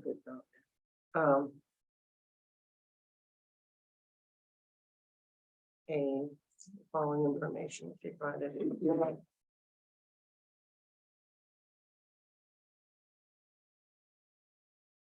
And then under 4, the approved guest judges do not get evaluation forms unless they mess up, of course. Right. And then there was another one where it talks about for guest judges have, yes, it's under Okay, I found B. Here we go. maybe this is something we need to have dinner with over to. But Yeah, can we? but to have at least 3 satisfactory observation reports on file with, what's an observation report and who does them? Because they're getting evaluations unless they're an approved guest judge, they're This getting an was- evaluation. This was basically taking the program that was approved, Mhm. which required this, and rolling it in. So it's what's already been approved by the CFA board and has been in place. So we're simply putting it into the rules because this was what was voted on. An observation report, as I understand it, is where, which is one of the reasons we wanted a Sunday judge, is the CFA judge would come back in and actually provide observations on that judge. So these are the current rules, the way that they are. We're not It's in purple. changing any, no. What's in purple is because we're putting it from what was approved by the board and as a guest judging program, and we're actually putting it into the judging program rules, which it's never been done before. So we've not changed anything of what we've been currently been working under since 2019. We're simply putting it into the one document so that you don't have to look at the guest judging rule document and then versus, because most people don't even know to look for that. They go to the judging program rules, and this program's never been in there. So we've not changed anything from that, but if we want to change it, then we would need to relook at it. George, I'll come back to you then. George, Just because some of this is coming in from things we've done before and some of it is new, doesn't mean we can't rule on all of it today. If Pam wants to make the motion to strike the provision that guest judges be limited to Sunday, I'll second it. are you making that? Well, Melanie has already That's said that we were gonna talk about some of those and possibly bring it back, We or were gonna talk about the fun shows. the fun shows, yes. Yeah. Right. So, but this is, I'm fine with, Yeah, Georgia. no, I'm just, and this is under the moving a guest judge to approved level. I just want to make sure that these judges know that they're going to be observed and not have somebody, that is, super secret, report being done on them type thing. Be So that are as you it may. agreeing to strike what George, yes, okay. but I needed a second. A second. Russell second, yeah. Can you specify exactly what we're striking, and is it just for, For Sunday. oh, the The Sunday? Kathy Calhoun, well, they're looking for that. So the assign the guest judge to judge on Sunday, like a 2-day show. So if we strike that, are we striking number 3, have at least 3 satisfactory observation reports? Because how's the observation report? Well, that's a different, Yeah. Melanie, No, because you don't have to have an observation report at every show you guest judge. I mean, those could be over 5 or 6, or, I mean, you only need 3 out of, if I can ahead, remark yes. it, that where we're looking at is 12.4 B, CFA clubs must, and number 2. So right, and which number did you say? it's Two. 12.4 B Number 2. Okay, B2, yeah. go ahead, Rachel. And is that to strike out from the motion or to bring it back? George, I think your motion was to strike Strike it it. out. Strike it. Strike it If they out. Want to change it later, they can bring it back as a new motion. correct. Okay. All right, so let's tackle that one right now. Any further discussion on striking that? Any objections? Okay, unanimous consent, that passes, so that's part of done. Okay, Pam, continue. Just is it still the practice that clubs do not have to get permission for approved guest judges? Correct. I could not find where that's in the, We'll address that and bring it back. okay. Okay. Pam Delabar, anything else? No. Okay, very good, all right. Thank you for reading it all. You notice I pay attention. So Melanie, I have you bringing back 2 things, correct? Okay, You wanna, can you just quickly summarize that for the we're group? going so to we bring all- back the fun shows, 12.1 C. 12.1 C. Correct, And what else was I bringing back? The approved guest judges don't need to put that in. But I'm not bringing that back tomorrow. I'm gonna, I might bring it back tomorrow, but I will definitely bring it back by April. Yeah. Okay. I There is none because it's not there. Okay.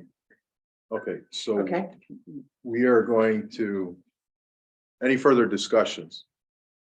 Okay, we're gonna vote on bringing back everything else, bringing back what Melanie said. Okay, any further discussions? Any objections? Seeing no objections, motion passes unanimously. And you and Melanie, you and Pam are gonna finalize this, bring it back tomorrow. Is that the plan? Correct. Very good. So we have to add that to old business. see that bread gets me something. Continue, Melanie.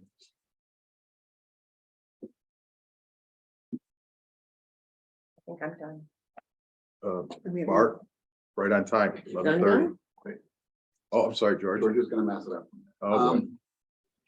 It's been our tradition for years to do a judging program report and put the closed session items at the bottom of the report.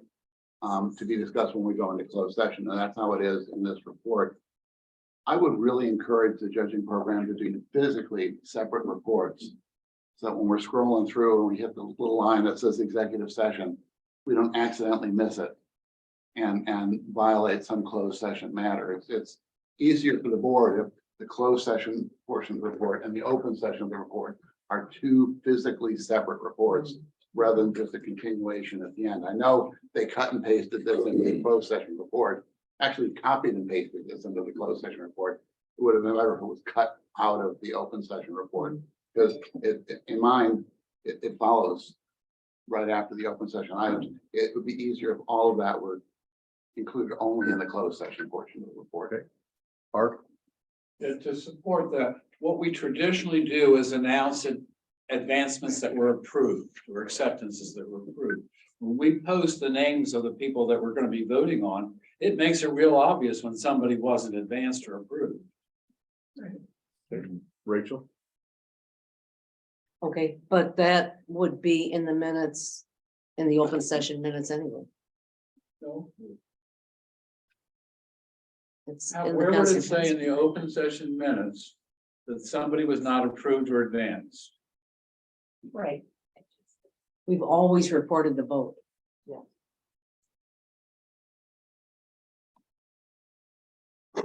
So if somebody's not advanced, we post the votes so that everybody knows they weren't advanced? Or I believe that's in the Constitution. Yes.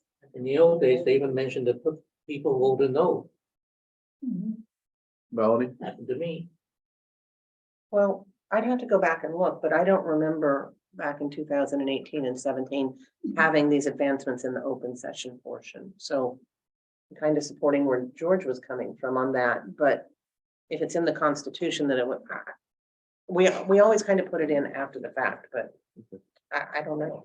George? George was not talking about that issue at all. All I was talking about was having two physically separate reports. Right. What we do with the information after that was not part of my suggestion. Are you in agreement with George's recommendation for two separate reports, not including closed session?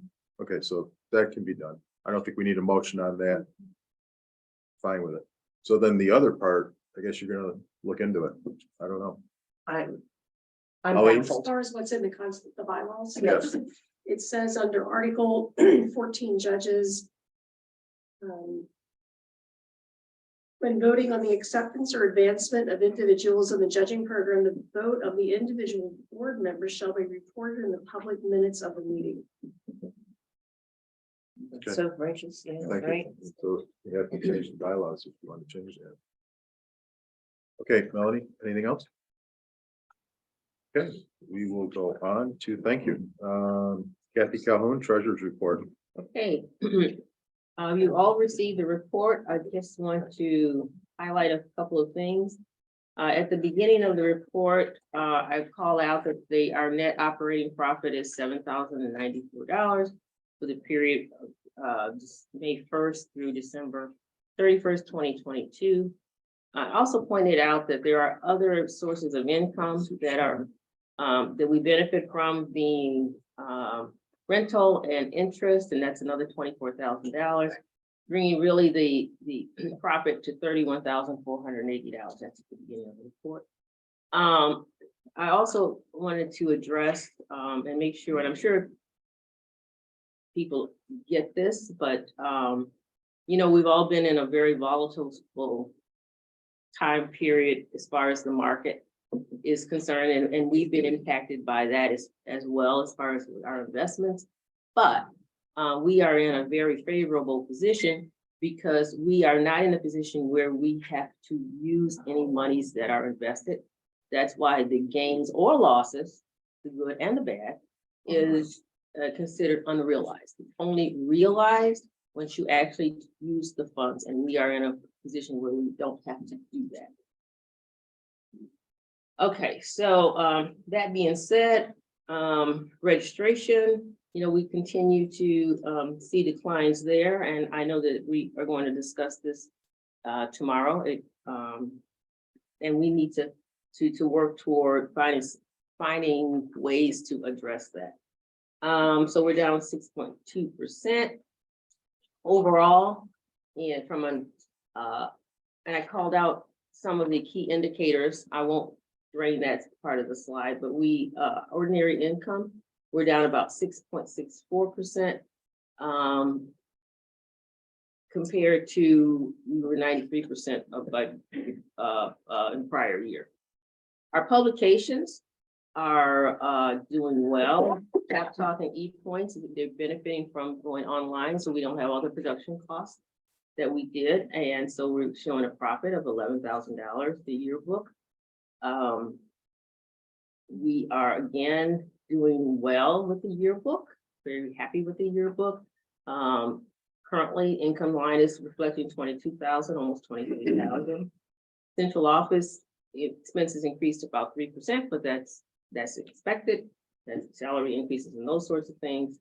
Our show sponsorship budget, we're only at 63%, so we're not coming back relative to asking more funding for show sponsorship, which if we wanted to, we'd have had to do that instead.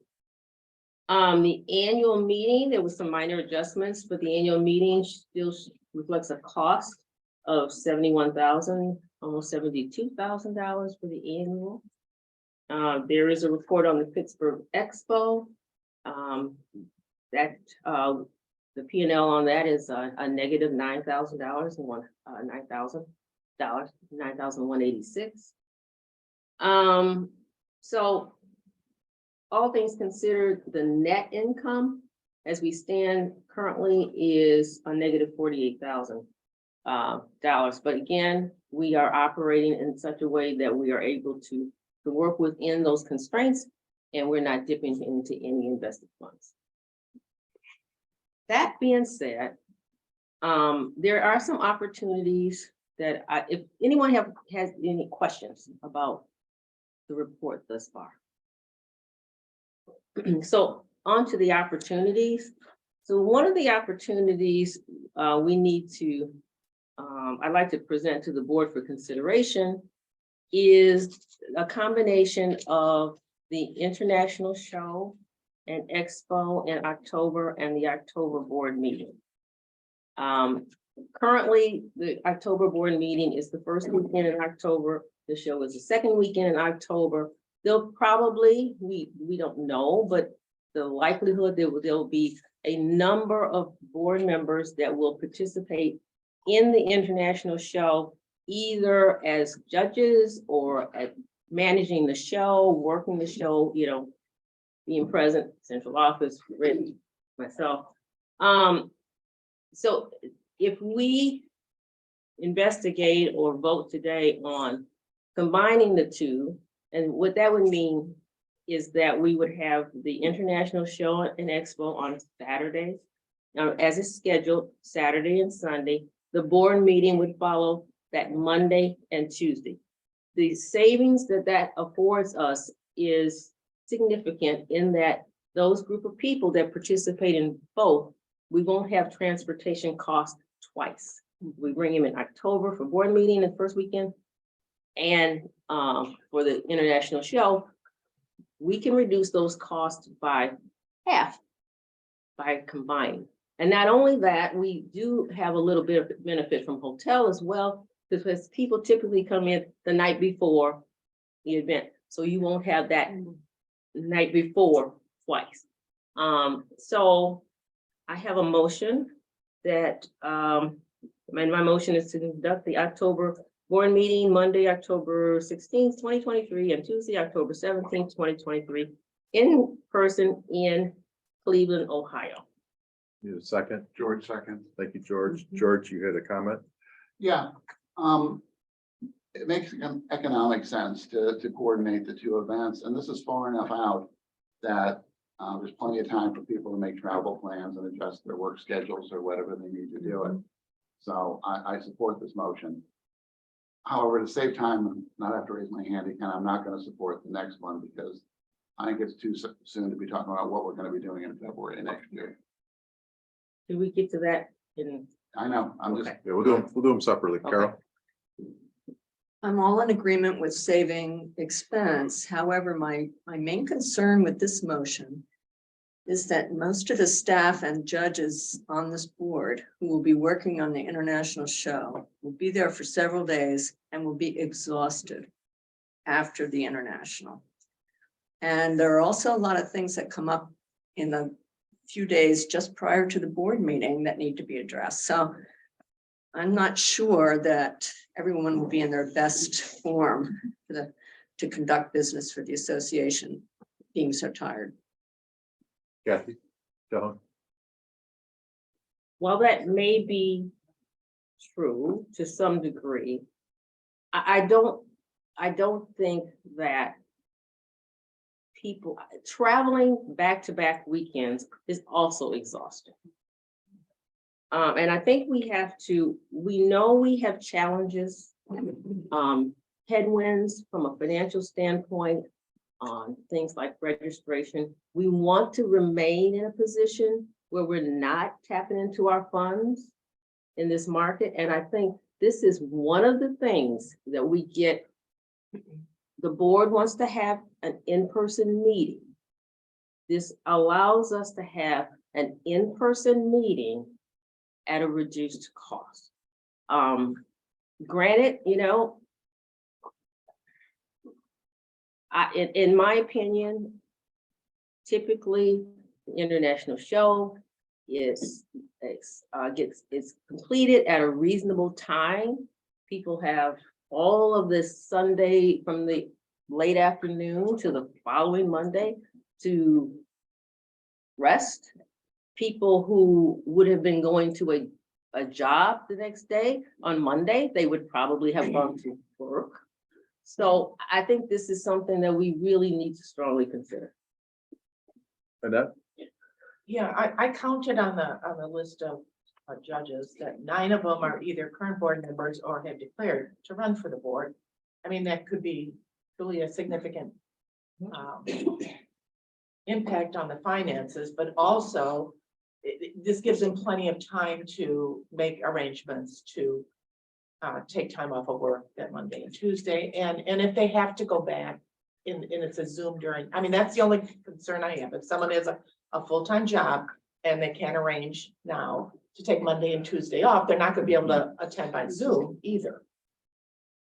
Because they have to work. That's my only concern. But I think it's a great idea. Any other questions or comments?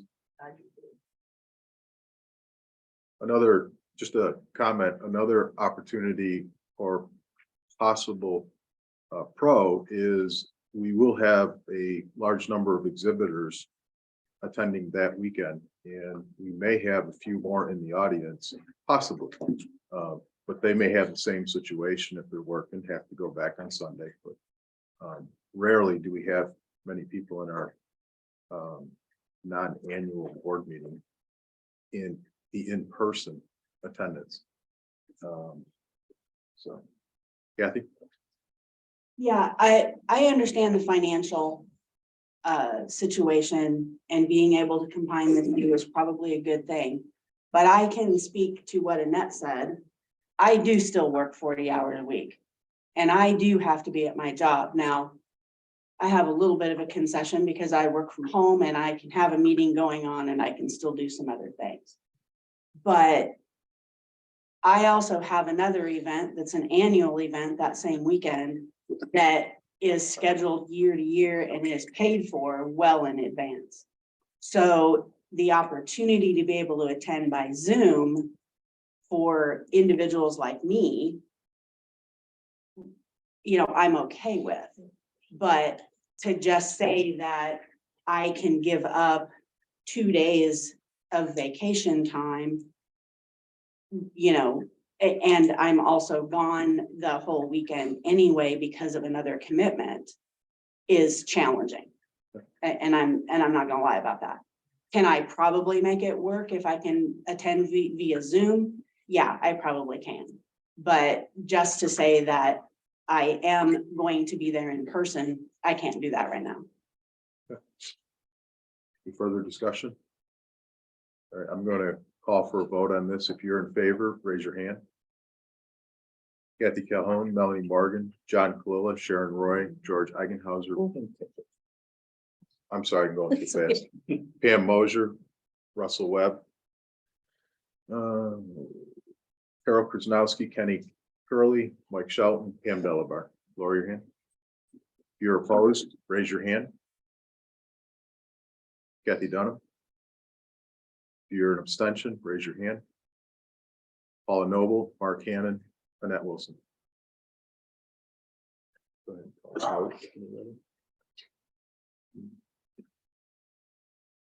We didn't vote for him, Hayata. Oh, you know what? Aline, can you let in Hayata, please? I've been trying all morning. Okay. Whether she can. Are you in favor of the motion? Please raise your hand.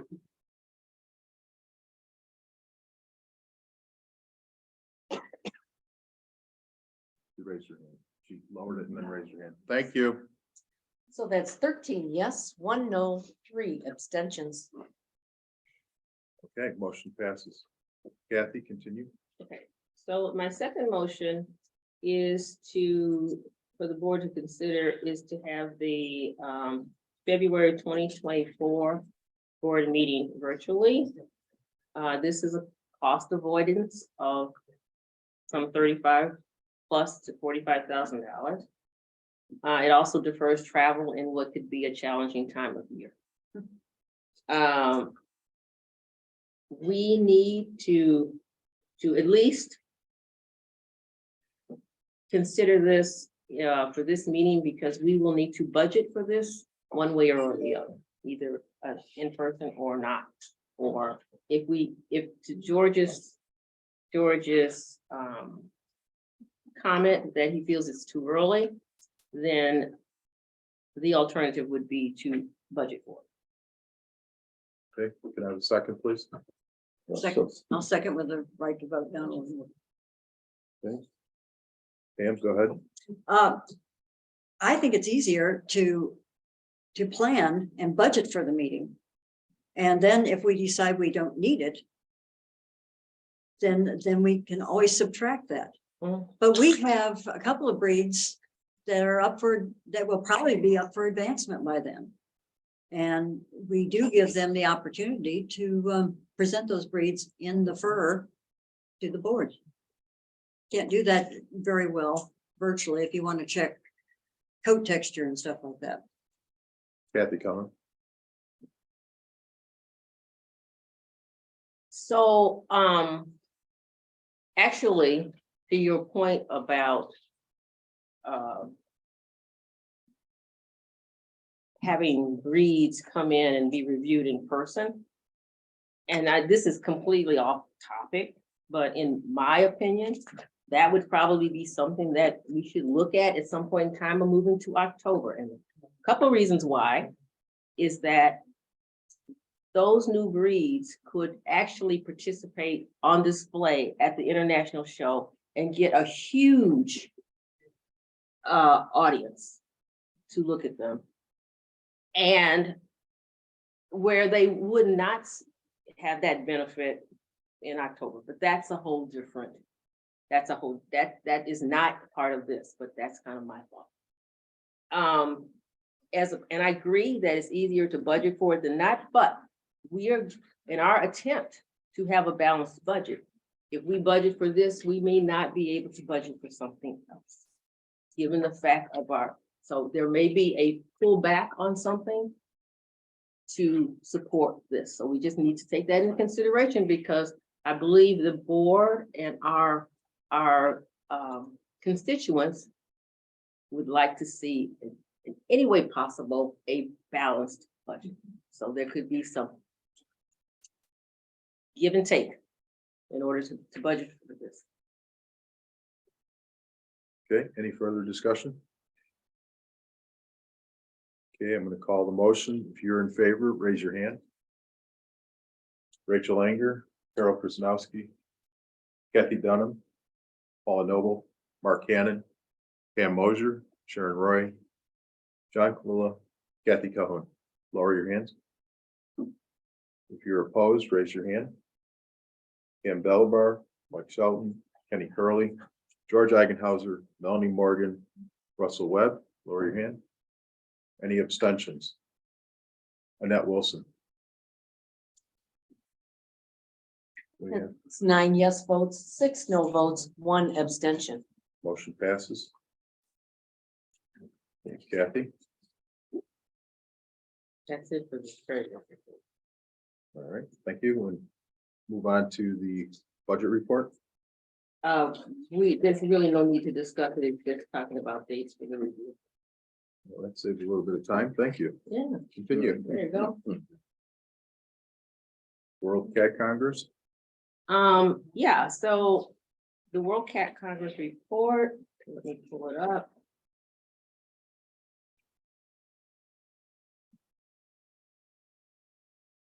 You all have the report, it's somewhat self-explanatory, providing the dates and, of the upcoming meeting that Rachel and I will be attending.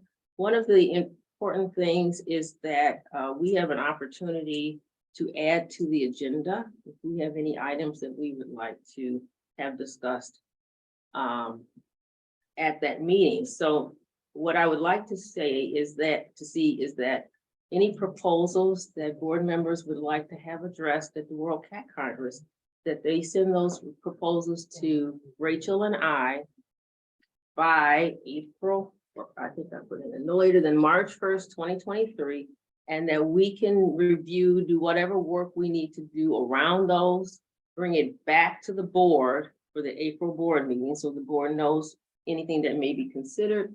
And then considerations can be presented to the World Cat Congress all the way through April 12th, 2023.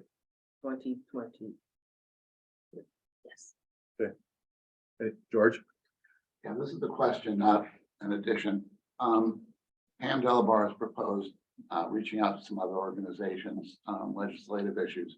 Would this be an appropriate matter to bring up at the World Cat Congress? Yes. Okay. And that's, I was just going to say, but it's something that you would want to discuss in an executive session. Ever since I was president of the World Cat Congress, the meetings have been open except for things dealing basically with the same type of thing we have here.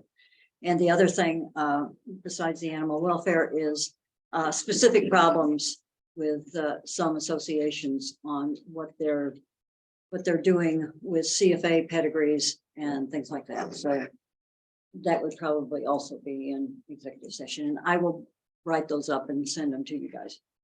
Thank you. Any other questions for Kathy? Okay, Kathy, continue. Okay. That's it for World Cat Congress. So International Division Report is next, I believe, on the agenda. Yep. And first of all, with regrets, the International Division Committee accepts the resignation of Kenny Crowley as the subcommittee chair for AWA CSA. We recognize and appreciate Kenny's contributions, and we still look forward to any feedback that you have. Well, I'll give you feedback. I bought a new business and with property, and it's just taken a ton of my time, so. But I appreciated the opportunity. We have a strong foothold in the Middle East, and I think it will remain as such. China, not China, but the biggest challenge we're going to be faced with is India. We got to do it right. And I'm sure that the committee will do just that. Okay, thank you. So from John provided his report, and John and Wayne, and we are seeing shows that China is opening up. We are seeing shows that are being licensed and that are occurring. We are seeing territories being approved, and it's headed in the right direction. And I think there will be more shows scheduled. There's a couple NGO waiting to get approval with it. Once that's approved, there will be uptick in shows.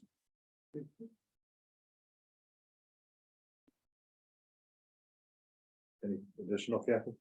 No, not on China. So on the ID other, Bob Zinda's report, again, there are a couple of clubs that will be coming forward for review later on today. The activities are up.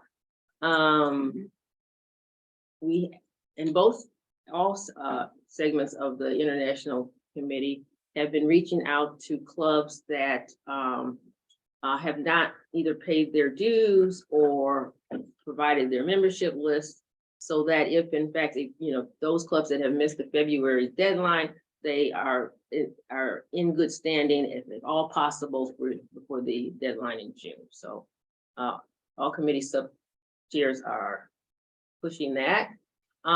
We have a couple of recommendations for changes in show rules. The first is because Thailand now has specialty rings, and they have approved long hair and short hair associate judges. The last sentence of show rule 4.06B, in the second last sentence, removed Thailand from an exception to require specialty rings. So Kathy, are you gonna have a standing motion on all three of these? Well, it was the next two we are going to reconsider within the committee, and so we're not going to. So you're gonna withdraw the Yeah, the next 2 and will be- 3. 2 and 3 will be. Okay, thank you. So are you're making the motion on one?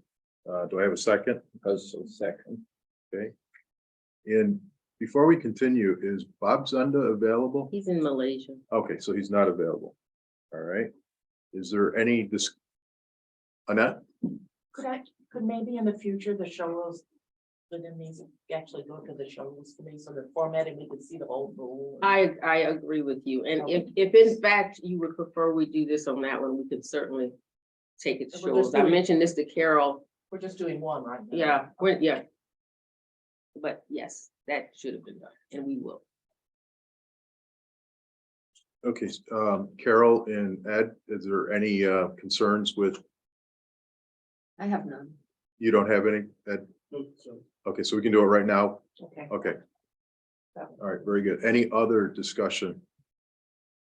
Any objections? Was there a second? Yeah, Russell made the second. Seeing no objection, the motion passes unanimously. Okay, Kathy, Okay, and we are withdrawing the next two. right. Okay, anything else? Nope. Okay. Very good. We are now on to George. Okay, you've all got the legislative committee report. I'm not gonna read it to you. There is a little bit of an update. I just got back from the Pet Industry Leadership Summit in Miami, Monday, Tuesday, and Wednesday of this week.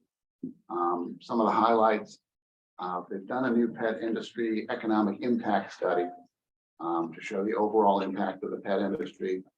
It's broken down both by the United States as well as individual state reports and the District of Columbia. If you're interested in any of them, they can be found at petadvocacy.org/economics. Some of the high value numbers here. The total economic impact of the pet industry in the United States is $260.5 billion a year. The pet industry combined pays $23.4 billion in taxes.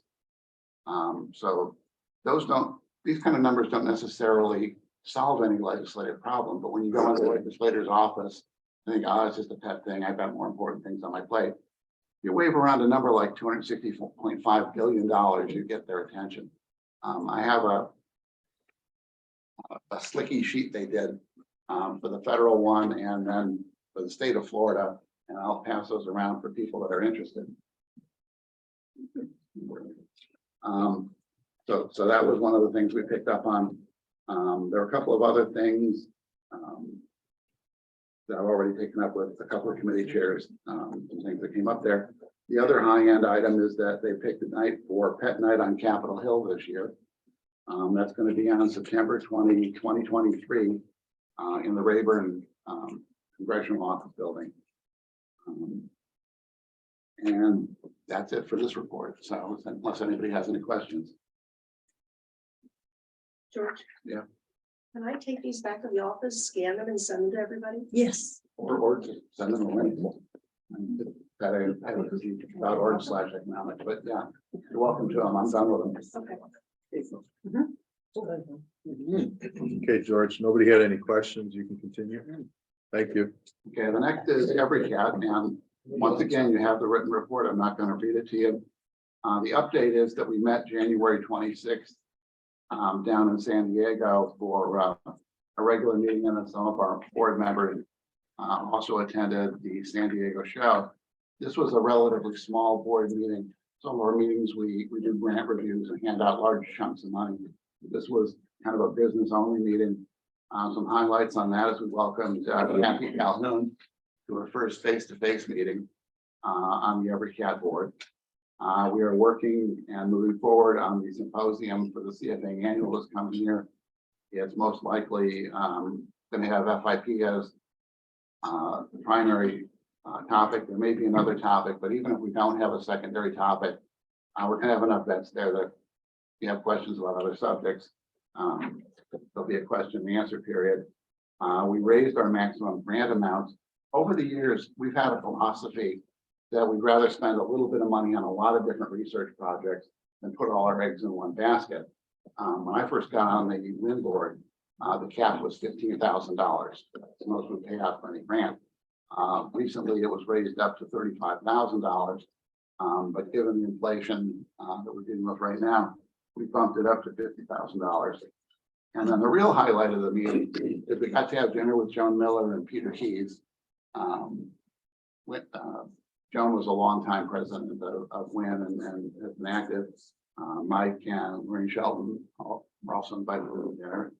And Joan's looking good. I mean, she was at the annual this year. She's still in there. But I think having it close to home, I think we were like 4 blocks from where she lives. She was rested and ready and really seemed up and it was looking good. There are some pictures of her that have been posted on social media for her participation in the San Diego show. I think Every Cat was well received at the San Diego show. And that's all I've got to add. Thank you, George. Does anybody have any questions for George? All right, we will continue. Mentoring and new exhibitor report. Is Lisa joining us? Lisa was planning to join us. I don't know if she's available. I'm just trying to find out now. Could we skip over that for the We sure moment? can. And I'll let you know. Okay, we're going to then Ambassador Cat, Yeah, Penny. there's no action items in this. It's just that she's out recruiting. And you all know Karen Lane, she's a pistol when it comes to recruiting. And they've got a lot of things going on and they're pretty excited about what's coming up in the next year. So if you have any questions, the only problem I have with this report is yet another way to spell my last name. But in any event, that's it. Any questions? Hey, Kenny, thank you. Carol, are you still working on Lisa? I am Okay, waiting for a reply. all right, we will go on to junior fanciers. Is Kathy Dunham, is Sherry joining us? I don't think so. Is she in the Eileen, audience? Okay, Yeah. This is just an update on what is going on. Albert has been extremely active and I've had some personal correspondence with him. He is going after the 4-H program in his region and making great headway. They have a fun show planned for the summer and they're going to use some experienced breeders to judge some categories. They already have rosettes in the works. Some were donated, some will be paid for. But he is going after this group of kids and he is making an impact. So if you have any questions, I'm certainly willing to answer them, but this is just an update. thank you. Any questions? No questions. We will move on. Kathy, continue with awards. Okay, the awards committee has one additional piece left to the review that happened over account manipulation last year. It is the last piece of the survey that was conducted. And really, the committee is just looking for a poll of the board to determine if we need to go forward with this option. It is going to be labor intensive to try and put it into practice. And quite frankly, I personally don't want to work on it and do all the work and then have it turned down. So I would really like to know if the board really wants this to be pursued. That's where we're at. George? Yeah, I'm definitely a no. I don't think you need to spend your time on it. Having a absentee cap, what are we gonna do? Go out and drag exhibitors to the show who didn't attend? I mean, how is this gonna be enforced? I think it makes more sense to look at the absentee rate as kind of a taking the temperature of the show to see if there might have been stuffing or something of that, circumstantial evidence of stuffing. But absolutely capping it, I don't think that's enforceable, and I don't think it's wise to try. Melanie? I think when Kathy talks about labor intensive, that that's a very valid point. And I think it goes down to the way that the central office actually has to go in and score. You put an arbitrary cap on something. When central office is scoring within breed, they need to know, I mean, where do those absentees come from? You know, so there was a 25% absentee rate, but we capped it at 15. What are they supposed to do on the breed level with points, et cetera? It creates a situation that's almost impossible with our scoring system to break it down on a breed by breed level, from my understanding of the way that you all go in and actually score each individual show. Elaine, I'd love to hear. It certainly complicates it. I mean, if we have a count for the show at the finals level, we just simply take 15% or whichever's grade class, I guess it is. But at the breed level, you're right. Now we have to look at each individual category for breeds, determine the 15%. It does complicate it.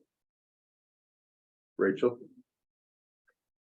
I think it's a good idea to have some sort of target in mind for when whoever it is that's going to be overseeing this feels that there's an abnormal absentee count. But to officially adopt something, I think is going to encourage people to show a cat or pressure people to show a cat they might otherwise feel should not be shown for health reasons or, you know, whatever reason they choose to stay home.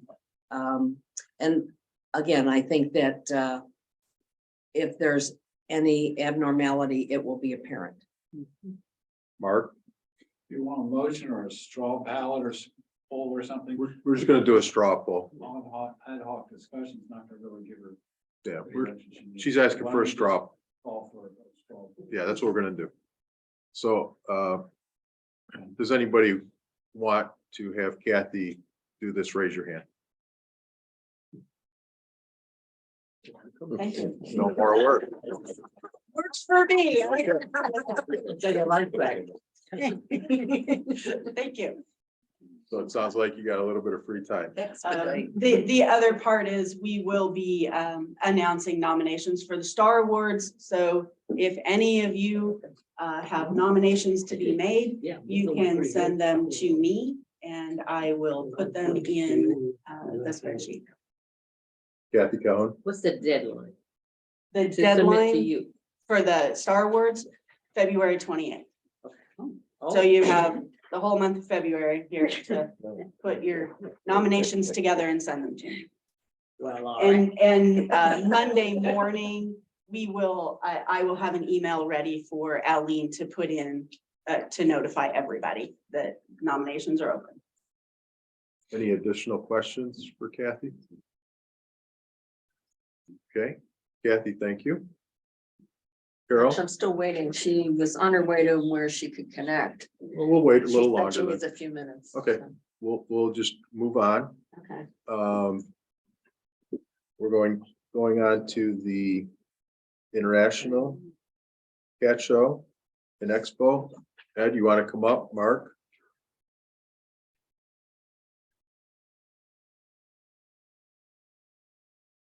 So we had 317 clubs cast votes for judges at the international show. I know that you've all been given the list, but let me read it just so that folks who are listening online will know who's been selected as judges.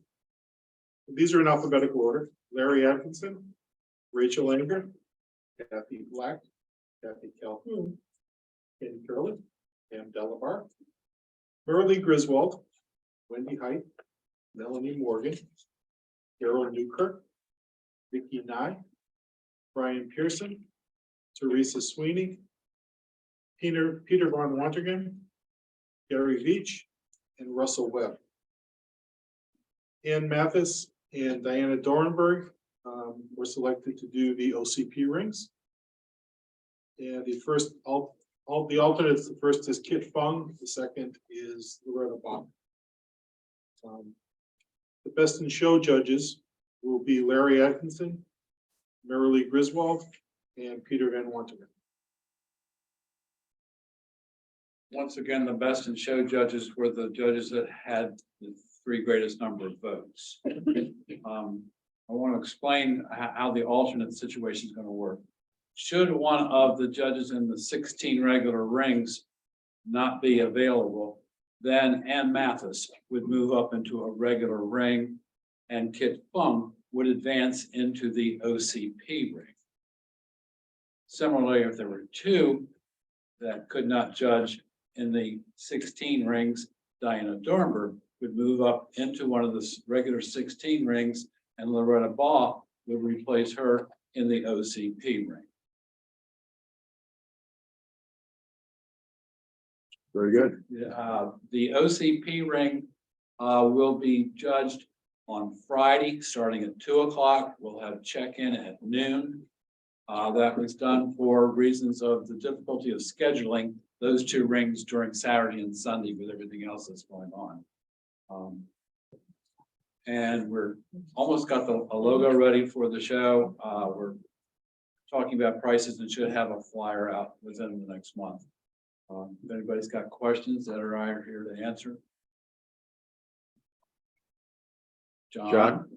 What happens if you have 3 judges not gonna be able to judge? We'll go down to the next judge who had the greatest number of votes. Okay, we won't know who that person is yet. Okay, that's fine. That's fine. I just want to make So sure. we'll just keep going down based Okay, on the number that's of fine. votes received. Okay. Because there's no one that passed the 2, that's why I was asking. I don't think we've even had 2 replaced before. So it'd You be never know. highly unusual. You're right, you never know, but we're prepared. Yes. If we get down to number 69, we're in trouble.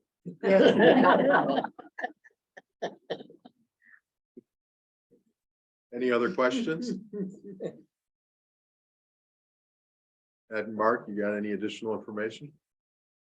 Well, thank you very much and congratulations to all those who have been selected.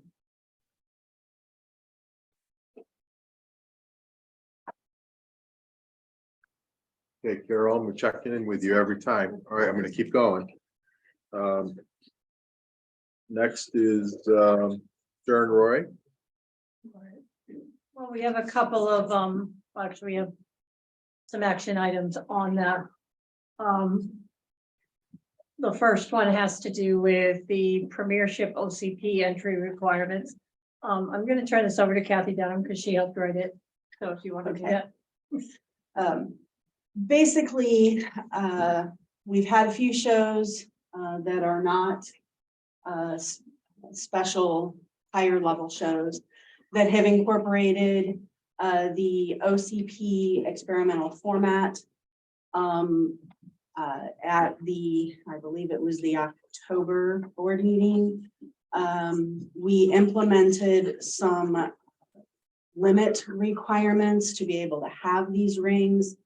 And the limits have been met or exceeded in championship without problem. But in Premiership, because it is such a cyclical nature of spaying and neutering cats and getting them in the show hall, we have not on several occasions met the limit of 15 opens or premieres being entered. So we haven't been able to actually have a final. What I am proposing here is a scale.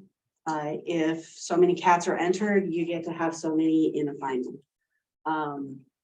It's documented here. I think it's reasonable to allow the premiership cats the ability to participate in this particular format. Okay, before we continue, Kathy, is this your motion, or Sharon, is this your motion? It's my motion. Kathy? And I will second. Okay, thank you. I just want to get that clear. Yeah. Okay. All right, now we'll take questions. Okay, Melanie, I'm just gonna go there. Melanie? Okay, so in general, I want to be supportive of experimental formats because I think we need to continue to evolve.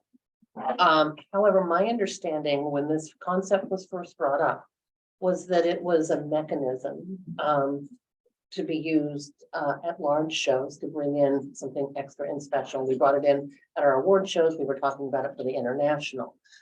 If we're going to morph that into something different, that's fine, except for I think that in order to move forward and morph that, we need to have some data from what we've already done before we start to then change everything that we're doing. So I mean, if we continually change everything without ever getting a report or data, then we don't really know where our starting point is, our baseline, et cetera. In terms of this premiership situation, I understand it hasn't been feasible much in the past because of numbers. I'm not exactly sure what is cyclical about spaying and neutering a cat, but that's something else entirely. But when you're looking at 7 cats entered and giving finals to 5, we're looking at ranking almost everything there.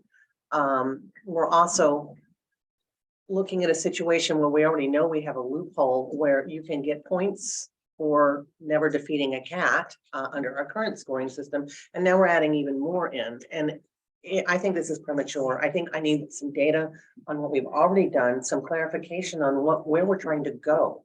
Because if we don't know where we're trying to go, then we're not necessarily going to get there. So I just think it's premature. John? I'm looking at this as from the club putting on a show deal. This is going to hurt the entries, just like we gave away the winners ribbons. You can't take it back once you pass this. Like I'm going to mention about the winners ribbon. There was a show that I judged at. There were 3 20-point Emmys. It would take them normally at least 3 to 4 shows before they get all 3 cat champions. They get away with 1 show. And at a discount on top of it. And then the club following weekend will miss that entry. They're losing their money. This is not helping clubs to survive. We need to have entries. I'm not to support any of these OCP other than the World Show. George? I support the concept, but I think this overcomplicates it. There are too many tiers. In ancient times, in specialty rings and CFA, there were certain counts you had to have in order to get top 10, otherwise it was top 5. But we've never done top 6s and top 8s. It's complicated enough for people to keep track of what the finals are going to be and how many they're going to be without breaking into this many tiers. I wouldn't mind having a lower limit and have a top 5 in addition to the 15 more getting top 10. But 4 levels is just overdoing it. I think we need to simplify this a bit. Annette? Thank you. I have a number of concerns. First of all, when we approve an experimental format, part of that approval in the past at least has been that we will get feedback and some data or some increments. Are cats granting faster based on this? Is it truly bringing in more entries? Do we have a way to measure that? Are we measuring it? Is someone bringing that data to us so that we can prove that this is working? I don't understand that, and I really don't understand the cyclical nature of neutering and spaying. Once they're neutered or spayed, they're neutered or spayed. Don't go back and redo it. So I'm not trying to joke, but I don't understand what that means. Cyclical nature of neutering and spaying. Well, I guess I was looking at it from a breeder's perspective. You go through a cycle in your breeding program Oh. and you choose to retire a breeding female or a male, and you neuter and spay them, but that doesn't happen every month or every couple of weeks, Do you think know? most premiership entries are retired breeding cats? Because I see it a different No, way. not necessarily. I mean, I've placed cats that were specifically neutered and spayed to go into premiership. But if exhibitors that are also breeders choose to show a spayed female or a spayed male, that only happens every so often out of a breeding program. That's where I was Okay, coming from, not. thanks for explaining. And I have one more thing, is that premiership counts in general are down. Correct. And so I don't think it has anything to do with the placements. I just think it's the cost of showing the cats. And people who show in premiership generally are not, they're not always breeders. Maybe they are, maybe they aren't. And I just think that's an inflationary issue. I don't think granting cats faster or handing out more points. We've already passed a rule so that if a show has, so May 1st, we have a new show rule that says if an entry is large enough to give out top 15, and then they're going to get an extra placement anyway. I would like to see how that works and see if that makes sense. I think the original reason for these OPC rings, where it was going to be a regional show, we were going to try it in all the different regions, and then we're going to get data back. That it's kind of gone into everybody gets it, and I have a problem. Kenny? Yeah, I've done several of them. As a judge, I like it, and I'll tell you why. I'm not committed to put up 3 long hairs and 3 short hairs in these OCP rings. If I did a show, the very first one I did, Mark was my ring clerk. And the long-haired champions were horrible. But I put 3 up. I got to that OCP ring, I had all short-haired cats. This is what makes the show exciting for these people. And at least it's cats defeated. It's not phantom points like we got rid of our winners ribbons, which I think was the largest mistake this association had ever made. I had a tortoiseshell, it took me 5 shows to get her championship on. And she was making finals as an open, and I wasn't getting any points. How fair is that? That's the way I look. It's cats defeated. I think that's one of the lines that I really have a lot of respect from you, Annette, because that's something that you've always said. They should defeat something. And in this case, I think this OCP ring is popular. I know in my region it's popular. I can't speak for the other regional directors. I know when I did it at the in the O show, it was really, really popular, particularly with the people that were in the final. So I think we should allow this to go on. Mark? Couple things. If you have 7 opens and premieres entered, you're giving top 5, that's not accommodating absentees. You may end up with 4 or 5 cats. So you're giving every opener premiere their points. This was set up for large shows. We're bringing in extra judges, not having the existing judges just expand their regular finals, bringing in special judges. So you have additional rings that we've given all these exceptions to clubs, which I don't approve of. And I think the fact that Kathy's coming to us, asking us to lower the number of points tells us it's missing the point. It's supposed to be bringing in additional entries. And it clearly, in the case of premiership, is not working because a lot of shows that are doing this are not getting the numbers for premiership, which tells you we've bypassed the purpose of this thing of bringing in extra entries. If it's not bringing in extra entries, let's drop it. That was the purpose for this. Sharon? Well, this came up with the numbers because as you'll see one that Kathy has for one of her shows coming up, where she is bringing in 2 other judges. And my comment or question to her was, what happens to those 2 judges if you don't get enough premieres? Are they just going to do championship? And she said, yes, can we work on something like this? Maybe the numbers are too low, but that was the reason that this came up, to do a sliding scale initially. But I have to agree with Kenny. I did the first OCP down in Florida. And there weren't that many premieres, I don't remember. There was enough to do a top 10, but in that top 10, we managed to grant a 7-year-old Turkish Angora and a 8 or 9-year-old Abyssinian who are struggling, who probably weren't making the top 2.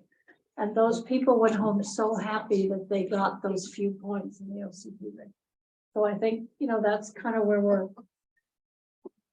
it's kind of a good feeling, whether it's good or not, it is a good feeling for these people.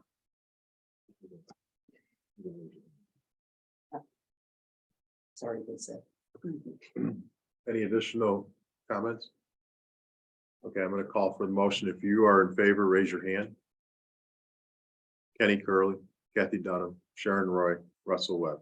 Lori. If you're opposed, raise your hand. Kathy Calhoun, Melanie Morgan, John Kalula, George Eigenhauser, Annette Wilson, Pam Mosier, Mark Hannon, Paula Noble, Carol Krasnowski, Mike Shelton, Pam Delabar. Any abstentions? Rachel Anger. Yukiko Hayata, are you in favor? Raise your hand. Yes.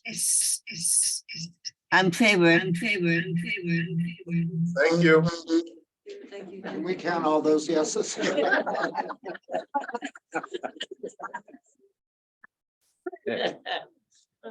That's 5 yes, 11 no, 1 abstention.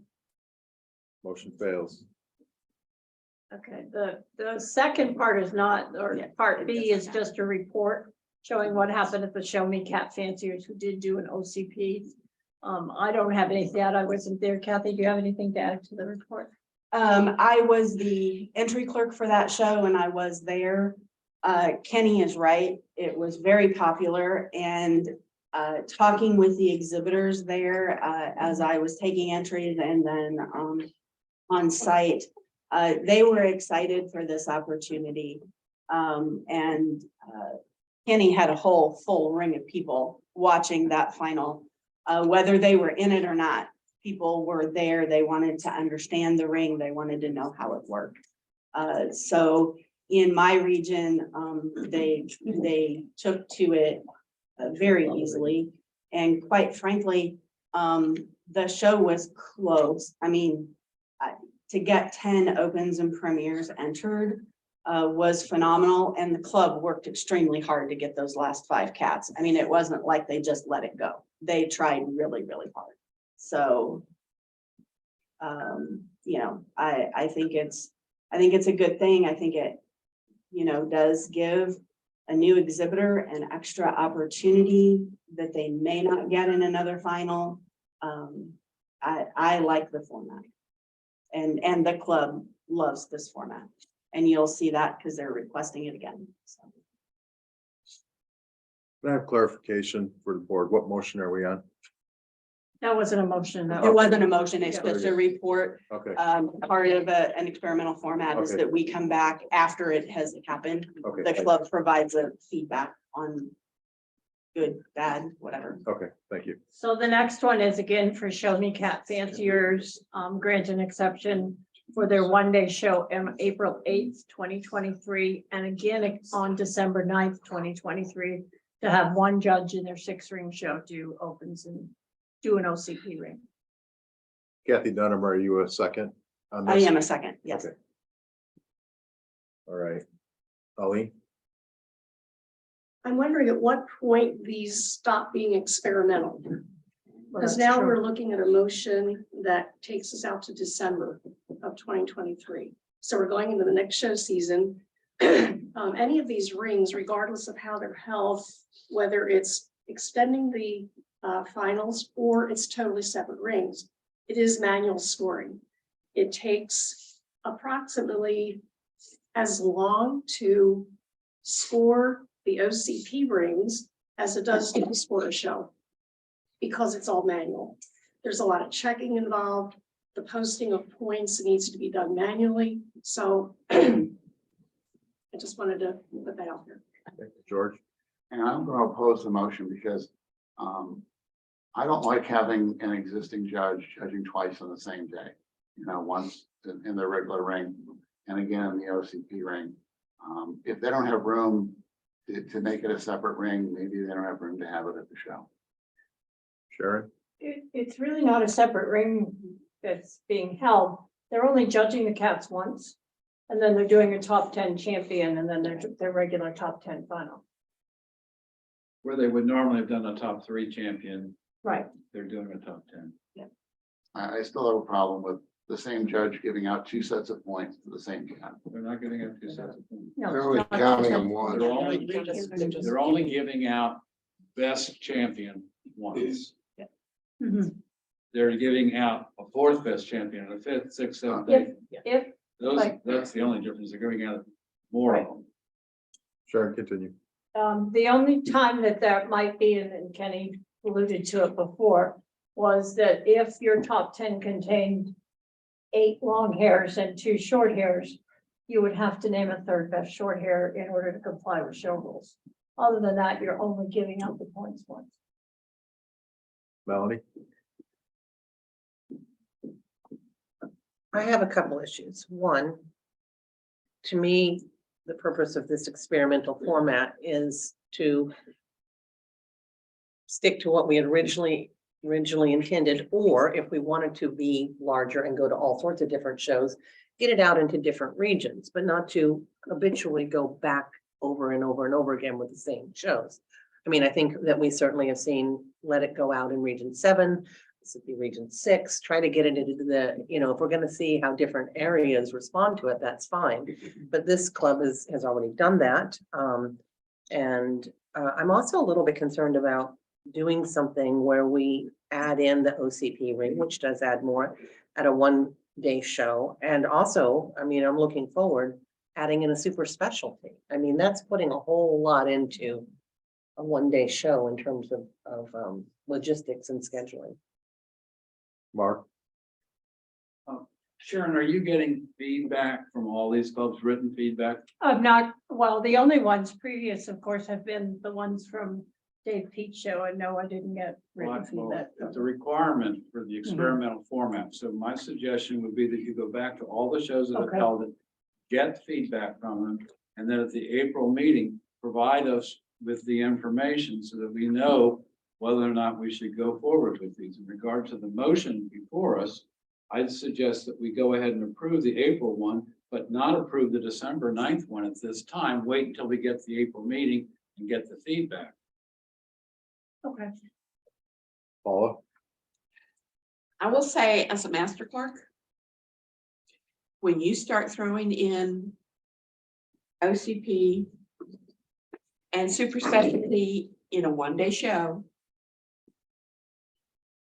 and clubs have for years ignored the show rule that says that 2 master clerks need to do 1-day shows. It really puts a lot on the master clerk to expect them to get the mechanics with it. I mean, master clerks typically don't sit secluded somewhere and get interrupted a lot with questions. And when they need to be staying focused on mechanics, as much as they do for the super specialty and the OCP, it makes it hard. I don't want to see the clubs have to expend the extra money for an extra master clerk if they don't have to. But I see that coming. Just putting it out there. Okay. Sharon, are you willing to amend the motion in removing December 9th, 2023? Yes. you And okay with that, Kathy, Kathy? you I am accept fine it? with that, yes. All right, so they amended that. That's coming up. Any further Annette? I'm still having a problem with the same club asking for this for all of their days. Instead of sharing the wealth a little bit and letting other clubs try it, because I don't think we're gonna get any kind of consistent feedback. Yeah, they like it, and people like getting extra points, but the idea with this was to try it here, there, in each region, and then look at some data. We still don't have any data. There's gotta be a way to get some data on what our cats that are entered in these shows grandy at a faster rate. maybe not getting more, I mean, we need to have a way to measure the effect of this, or some clubs are gonna have it. Or we need to look at raising grade points, if that's the case. Maybe it's not happening. I don't have a problem with, like, you've got the Midwest Region Awards, maybe that should be the next OCP show. Seacoast, where is that? I don't know where that is. Region, I know, but so I don't mind seeing one of these in each region during the show season. I have a problem with one club, one show having it over and over again. And so I'm not gonna vote for that. Any further discussion? If you're in favor of this motion, raise your hand. Mike Shelton, Kenny Curley, Kathy Dunham, Sharon Roy, Russell Webb. If you're opposed to the motion, raise your hand. Pam Delabar, Carol Krasnowski, Paula Noble, Mark Hannon, Pam Mosier, Annette Wilson, George Eigenhauser, John Kalila, Melanie Morgan.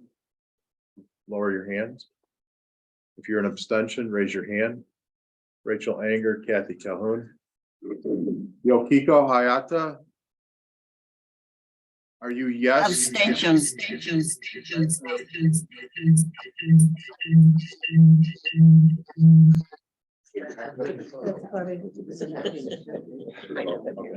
That's 5 yes, 9 no, 3 abstentions.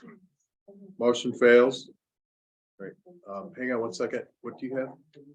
I just have an additional comment based on some of the feedback we've had at the table here. Perhaps some of the regional directors could encourage clubs in their regions to try this new format, because it would be interesting to know why other clubs haven't done so. Perhaps if the regional directors could contact their own clubs, see what the problem might be. Maybe they don't even realize it's an available They figure it out. format. So I'd like to see something happen there. Okay, Pam? We're looking at having it for our regional show and awards banquet weekend, the first weekend of November. So it's a timing thing. Right now, we are targeted on the handling classes and other things that we just don't want to overburden the clubs with right now. And to give you an idea, we are very heavy long hair. This weekend in Spain, I've got for adult cats and championship, 88 long hairs, 8 short hairs. Wow. I have premiership, 0 long hairs, 0 short hairs. For kittens, 33 long hairs, 7 short hairs. So there are some considerations. I think that it's a headspace and timing thing that we have going on right now, and our focus is increasing our judging cadre. Okay, thank you. Sharon? So the next one is for the Midwest Regional Award Show. Sharon, I'm sorry. Oh, did I miss one? Need to address whether or not, because the OCP ring failed, they are still asking. Okay. That's Pam?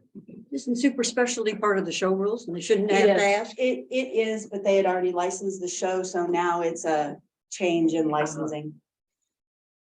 That's what I was just gonna say. So are we withdrawing this? No, they would like to go forward with it. I mean, They need to go forward with it because it's a change in their license. They probably could have gone to the executive board, like, you guys make the decision too. But that- George? Yeah, had the other one passed, I would have been opposed to this one because it would have been too many things at once. But if they're not doing the OCP, I have no problem with having a super special ring. Addition, okay, so once again, Sharon, your motion, Kathy Dunham, your second. Mhm. Okay. Further discussion? Melanie? So question, when you're talking about a super specialty ring, we've recommended in the past that if you're going to do super specialty, you have one judge do it in kittens, one judge would do it in championship and one do it in premiership, rather than having one judge do them all. Is that what the club is planning on doing? So that it will be the equivalent of one ring but spread over, or having one judge take the Actually, no, one judge has volunteered to do it all. And he said he would be happy to do it all. And he did it that way in December as well. Same judge. Any further discussion? I'm gonna try this. Any objections? Seeing no One objections. abstention. What? Abstention. Well, yeah, okay, I can do that. I'm joking the show. Oh, you're judging the show, okay. Let's do it. All in favor. All in favor, raise your hand. Okay, you can lower your hands. Yukika Hayata, are you in favor? You raised your hand. Okay, so. Yes, I'm favor. Yeah. Are there any abstentions? Kathy Kelly. Like, are there any no votes? Everybody raise their hand for Kathy. I know. Thank you. Be official. Okay. Motion passes. That's 16 yes, 0 no, 1 abstention. Thank you. Okay, moving right along. The next is for the Midwest Region Award Show OCP request. Now, this one is a little different because they are going to have separate judges doing the OCP. Yes. Doing the OCP ring. So, following the current rules, they need to have a minimum of 30 opens or champions and 15 opens or premiers entered in order to have those judges do the top 10. But isn't it also 3 rings? 'Cause normally it's 1 or 2. 3 rings, 3 rings. Yes, that's the biggest difference. 3 rings. Sorry. Thank you for pointing that out. Sharon's motion, Kathy Dunham, your second. Mhm. Melanie, Okay, so I'm much more inclined to support this with some concerns and that I think I would like to hear what you guys have to say. I would be much more comfortable with a limited to 1 each day. And not 3 rings. And I do think that this is a little more in line with where the original intent was because it is an awards show. And for that reason, I'm very happy about it. I'm a little uncomfortable with 3 rings. George, Because it's over 2 days, I'm less concerned about that. And I actually like the idea of having 3 rings. It'll give us more of a sense of the impact having these rings would have by having 3 concentrated at one show. So I'm okay with this. Kathy Dunham, Okay, so this is my award show for my region. The club that's hosting the show for us is looking at really doing a traditional 6-ring format on Saturday. 6 rings, regular judges on Saturday. We have our awards banquet Saturday night. They want to come back with the 3 OCP rings on Sunday. Oh, So they would be technically a different day. got it. That, so, and their rationale for that is that they are not going to have spectators on Sunday because it is a reduced number of cats. We don't want to give spectators the impression that there's only 30 or 40 cats in the show hall versus what a full entry could look like. And they want to be done early so that everybody can have the opportunity to try and get home at a realistic time on Sunday. So that's their reasoning for doing the 3 rings on Sunday. And again, if we don't get 15 in opens and premieres, the judges will just judge championship and we'll be done even a little earlier, so. Am I understanding there are gonna be 9 different judges? You're not Yes. bringing back 3 from Saturday? No, 9 separate judges. any other comments?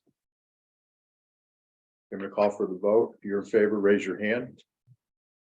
Rachel Langer, I have to, sorry. Mike Shelton, Kenny Curley, Carol Krasnowski, Kathy Dunham, Paula Noble, Mark Hannon, Pam Mosier, Annette Wilson, George Eigenhauser, Sharon Roy, John Kalila, Melanie Morgan, Russell Webb. Yukika Hayata's got her hand up. If you're opposed, raise your hand. No one. If you're an abstention, raise your hand. What's the name? I got it. Kathy Calhoun, Pam Delabar, and Rachel Anger are abstentions. Go ahead, Rachel, when you're ready. That's 14 yes votes, 0 abstentions, 0 no votes, 3 abstentions. Motion passes. Okay, Sharon, continue. Okay, the next one is Seacoast Cat Club, which is the first weekend of the show season in May. It will also be the first one in Region 1. We have asked 2 judges, one for Saturday and one for Sunday, to do the top 10. The reason that the club asked, first of all, they asked because they went to one of the Baltimore shows and thought it was wonderful. But the second reason is because it is the beginning of the show season and there generally is more champions present. And they would have, they're gonna follow the established guidelines. Kathy Dunham, your side. Discussion. Yukiko needs to mute. Yokiko, please mute. I muted her. Okay, thank you. Now she's got her hand up. She's Annette, Did you say what region Seacoast was in? One. I thought that was it. One, thank you. Yeah, the first one, it'd be the first one in Region 1. okay. Any other questions, discussion? Was it gonna be 2 different judges? Yeah, they're using existing judges. We're using existing judges, yes. Okay, I'm gonna call for the vote. If you are in favor, raise your hand. Pam Delabar, Mike Shelton, Kenny Curley, Carol Krasnowski, Kathy Dunham, Mark Cannon, Sharon Roy, Russell Webb, Yokiko Hayata, lower your hand. If you're opposed, raise your hand. John Kalila, George Eigenhauser, Annette Wilson, Pam Mosier, Paula Noble, lower your hand. If you're an abstention, Melanie Morgan, Kathy Calhoun, Rachel Anger. Rachel, when you're in. I have 8 yes votes, 5 no votes, 3 abstentions. Motion passes. Okay. That's a correction, 9 yes votes. I scribbled. Okay, thank you. And the last one is Crab and Mallet. And as most of you know, especially those of you who are judges and have judged a lot of Crab and Mallet shows, they generally fill. They generally have a really big show. And the people in that area have learned to like, have liked the ones that have been in the Baltimore area. So that they are asking to do it for the end of this. It's the end of the season. A lot of people want to get their cats great. I really thought it'd be a nice thing to do. Yeah, one each day. One each day. Oh, it says 2 each day. It is one each day, 2 total, but 1 each day. Oh, this is. Okay, With the existing slate. maybe restate it. Yeah. Yeah, okay. Pam Mosier, How many, this type of format has been done in this region? There was Well, we- Florida and 2 in the Baltimore area, right? Yeah, Dave Pete's had it twice, And Florida. and Guide Club of Palm Beaches has had it. But again, it's very popular. It's really popular. Sharon, And you know what, it is popular, but we have to be careful. I think Melanie alluded to it, or maybe it was Annette. We can't allow too many in each Oh, I region agree. because we'd have to raise grant points if we started to have more and more people ask. Sure. Melanie, This is 5 weeks away. We've already had 2 in that same exact city. I think that's counterintuitive to what we put this out for. Kenny, The only reason we brought it back up, and I talked to Janet, and Janet asked, why didn't we approve it last time? I said, well, it just didn't go through. And then she said, I have so many people inquiring as to whether or not are we going to have it? I said, well, I'll bring it back up. So I called Sharon, I said, let's try it one more time. There's a big interest out there. And, you know, I understand we don't want to saturate one area. The Crab and Mallet is going to fill. It's going to be a good opportunity for people. Mark, I could be wrong, but I spoke out last time against this because I thought there'd already been 3 in Baltimore. When was the one you judged, Ken? Well, you clerk for me. I thought it was like September, early in the. but Yeah, I there think it also was- one in November and also one in December. December. Yeah, I guess, well, I wasn't at that show, but the earlier one, I think it was August, wasn't it? No, September. There were 3. There are already 3 Dave Peak shows in the Baltimore area that have done this, and now this is a 4th show in Baltimore. Asking for this format, not the 3rd. One of those was in Parkville. It's Baltimore. It's the suburb of Baltimore, downtown Baltimore. And not Baltimore, we got, never mind. Crab and Mallet. Towson, Dave Maryland Peak is shows not use the Baltimore. Same hotel, because they're so close. Okay, There's only been 2. There's only We been 2. turned down one. We did turn down one. We So there turned down was one. November and September. We turned down December. George, If the per- if We did? All right, then it was maybe, we turned down one for David. I know that. George, If the purpose of the experimental format is to bring in more exhibitors, and the show is gonna fill anyway, all we're doing is giving away free points. Yes, Oh, yes, good point. Rachel, I just wanted to bring up that this was originally introduced some time ago and didn't pass a couple times, and now the club has brought it forward with just a straight format that's more in line with the original proposal. Melanie? Yeah. Okay, so we have to clarify what the motion is, because the written motion is not what has been explained. And my understanding is it should be clarified as, One ring each day. Correct. One Thank you. OCQ ring each day thank for you, a total of 2. okay, correct. And have we determined if there's already been 2 in the region or 3? We don't know. overall in the region, there's been 3. Overall in the region. Overall in the region, there We has been think it 3. might be 4. Oh, so.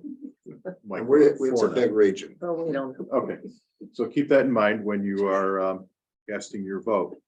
Any further discussion? Okay, I'm going to call for the vote. If you are in favor of this motion, raise your hand. Kenny Curley, Sharon Wright. Lower your hand. If you're opposed to this motion, raise your hand. Melanie Morgan, John Kalila, George Eigenhauser, Annette Wilson, Pam Mosier, Mark Hannon, Paula Noble, Kathy Dunham, Carol Krasnowski, Mike Shelton, Cam Delabar. If you are, and Yukiko Hayata. If you are an abstention, raise your hand. Kathy Calhoun, Russell Webb, and Rachel Anger. Kathy, when you're ready.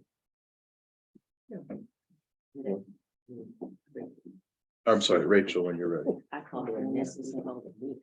Sorry. That's judging too much. It makes things about. Okay, that's 2 yes votes, 12 no votes, 3 abstentions.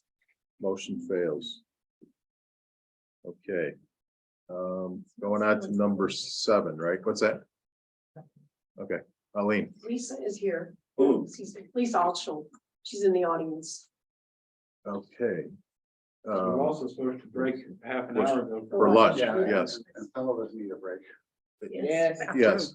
All right, We just, let's do. let's finish number 7. If she's here, let's do it. We'll break. Let's do it. I'm sorry. 7 is. Number No. 13, right? Oh, I'm sorry. Number 11. Number 11. 11, yeah. Elementary. Okay. Number 11, Lisa.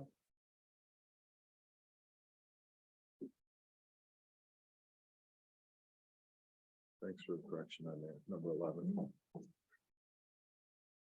Lisa, can you hear me? She's on mute.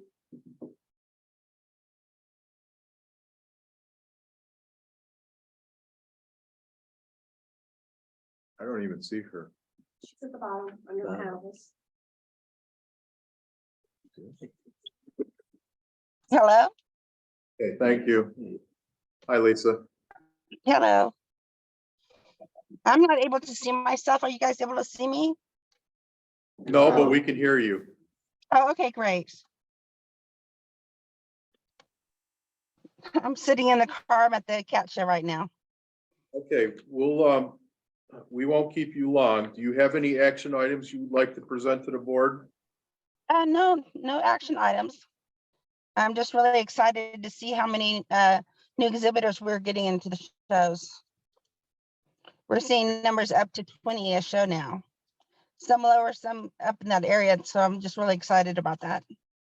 That's great. Does anybody have any questions or comments for Lisa?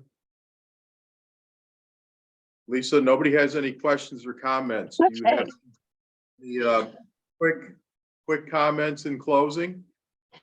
No, just thank you all for your support. Okay, Pam Delamar, has a question for you. Okay. Lisa, you say that you have new exhibitor rosettes that Crystal developed. Yes. How are those available? For international, Well, Europe is sort of considered over the Atlantic, yeah. yeah. I don't know if it would be cost effective to send it over there opposed to having somebody make it over there.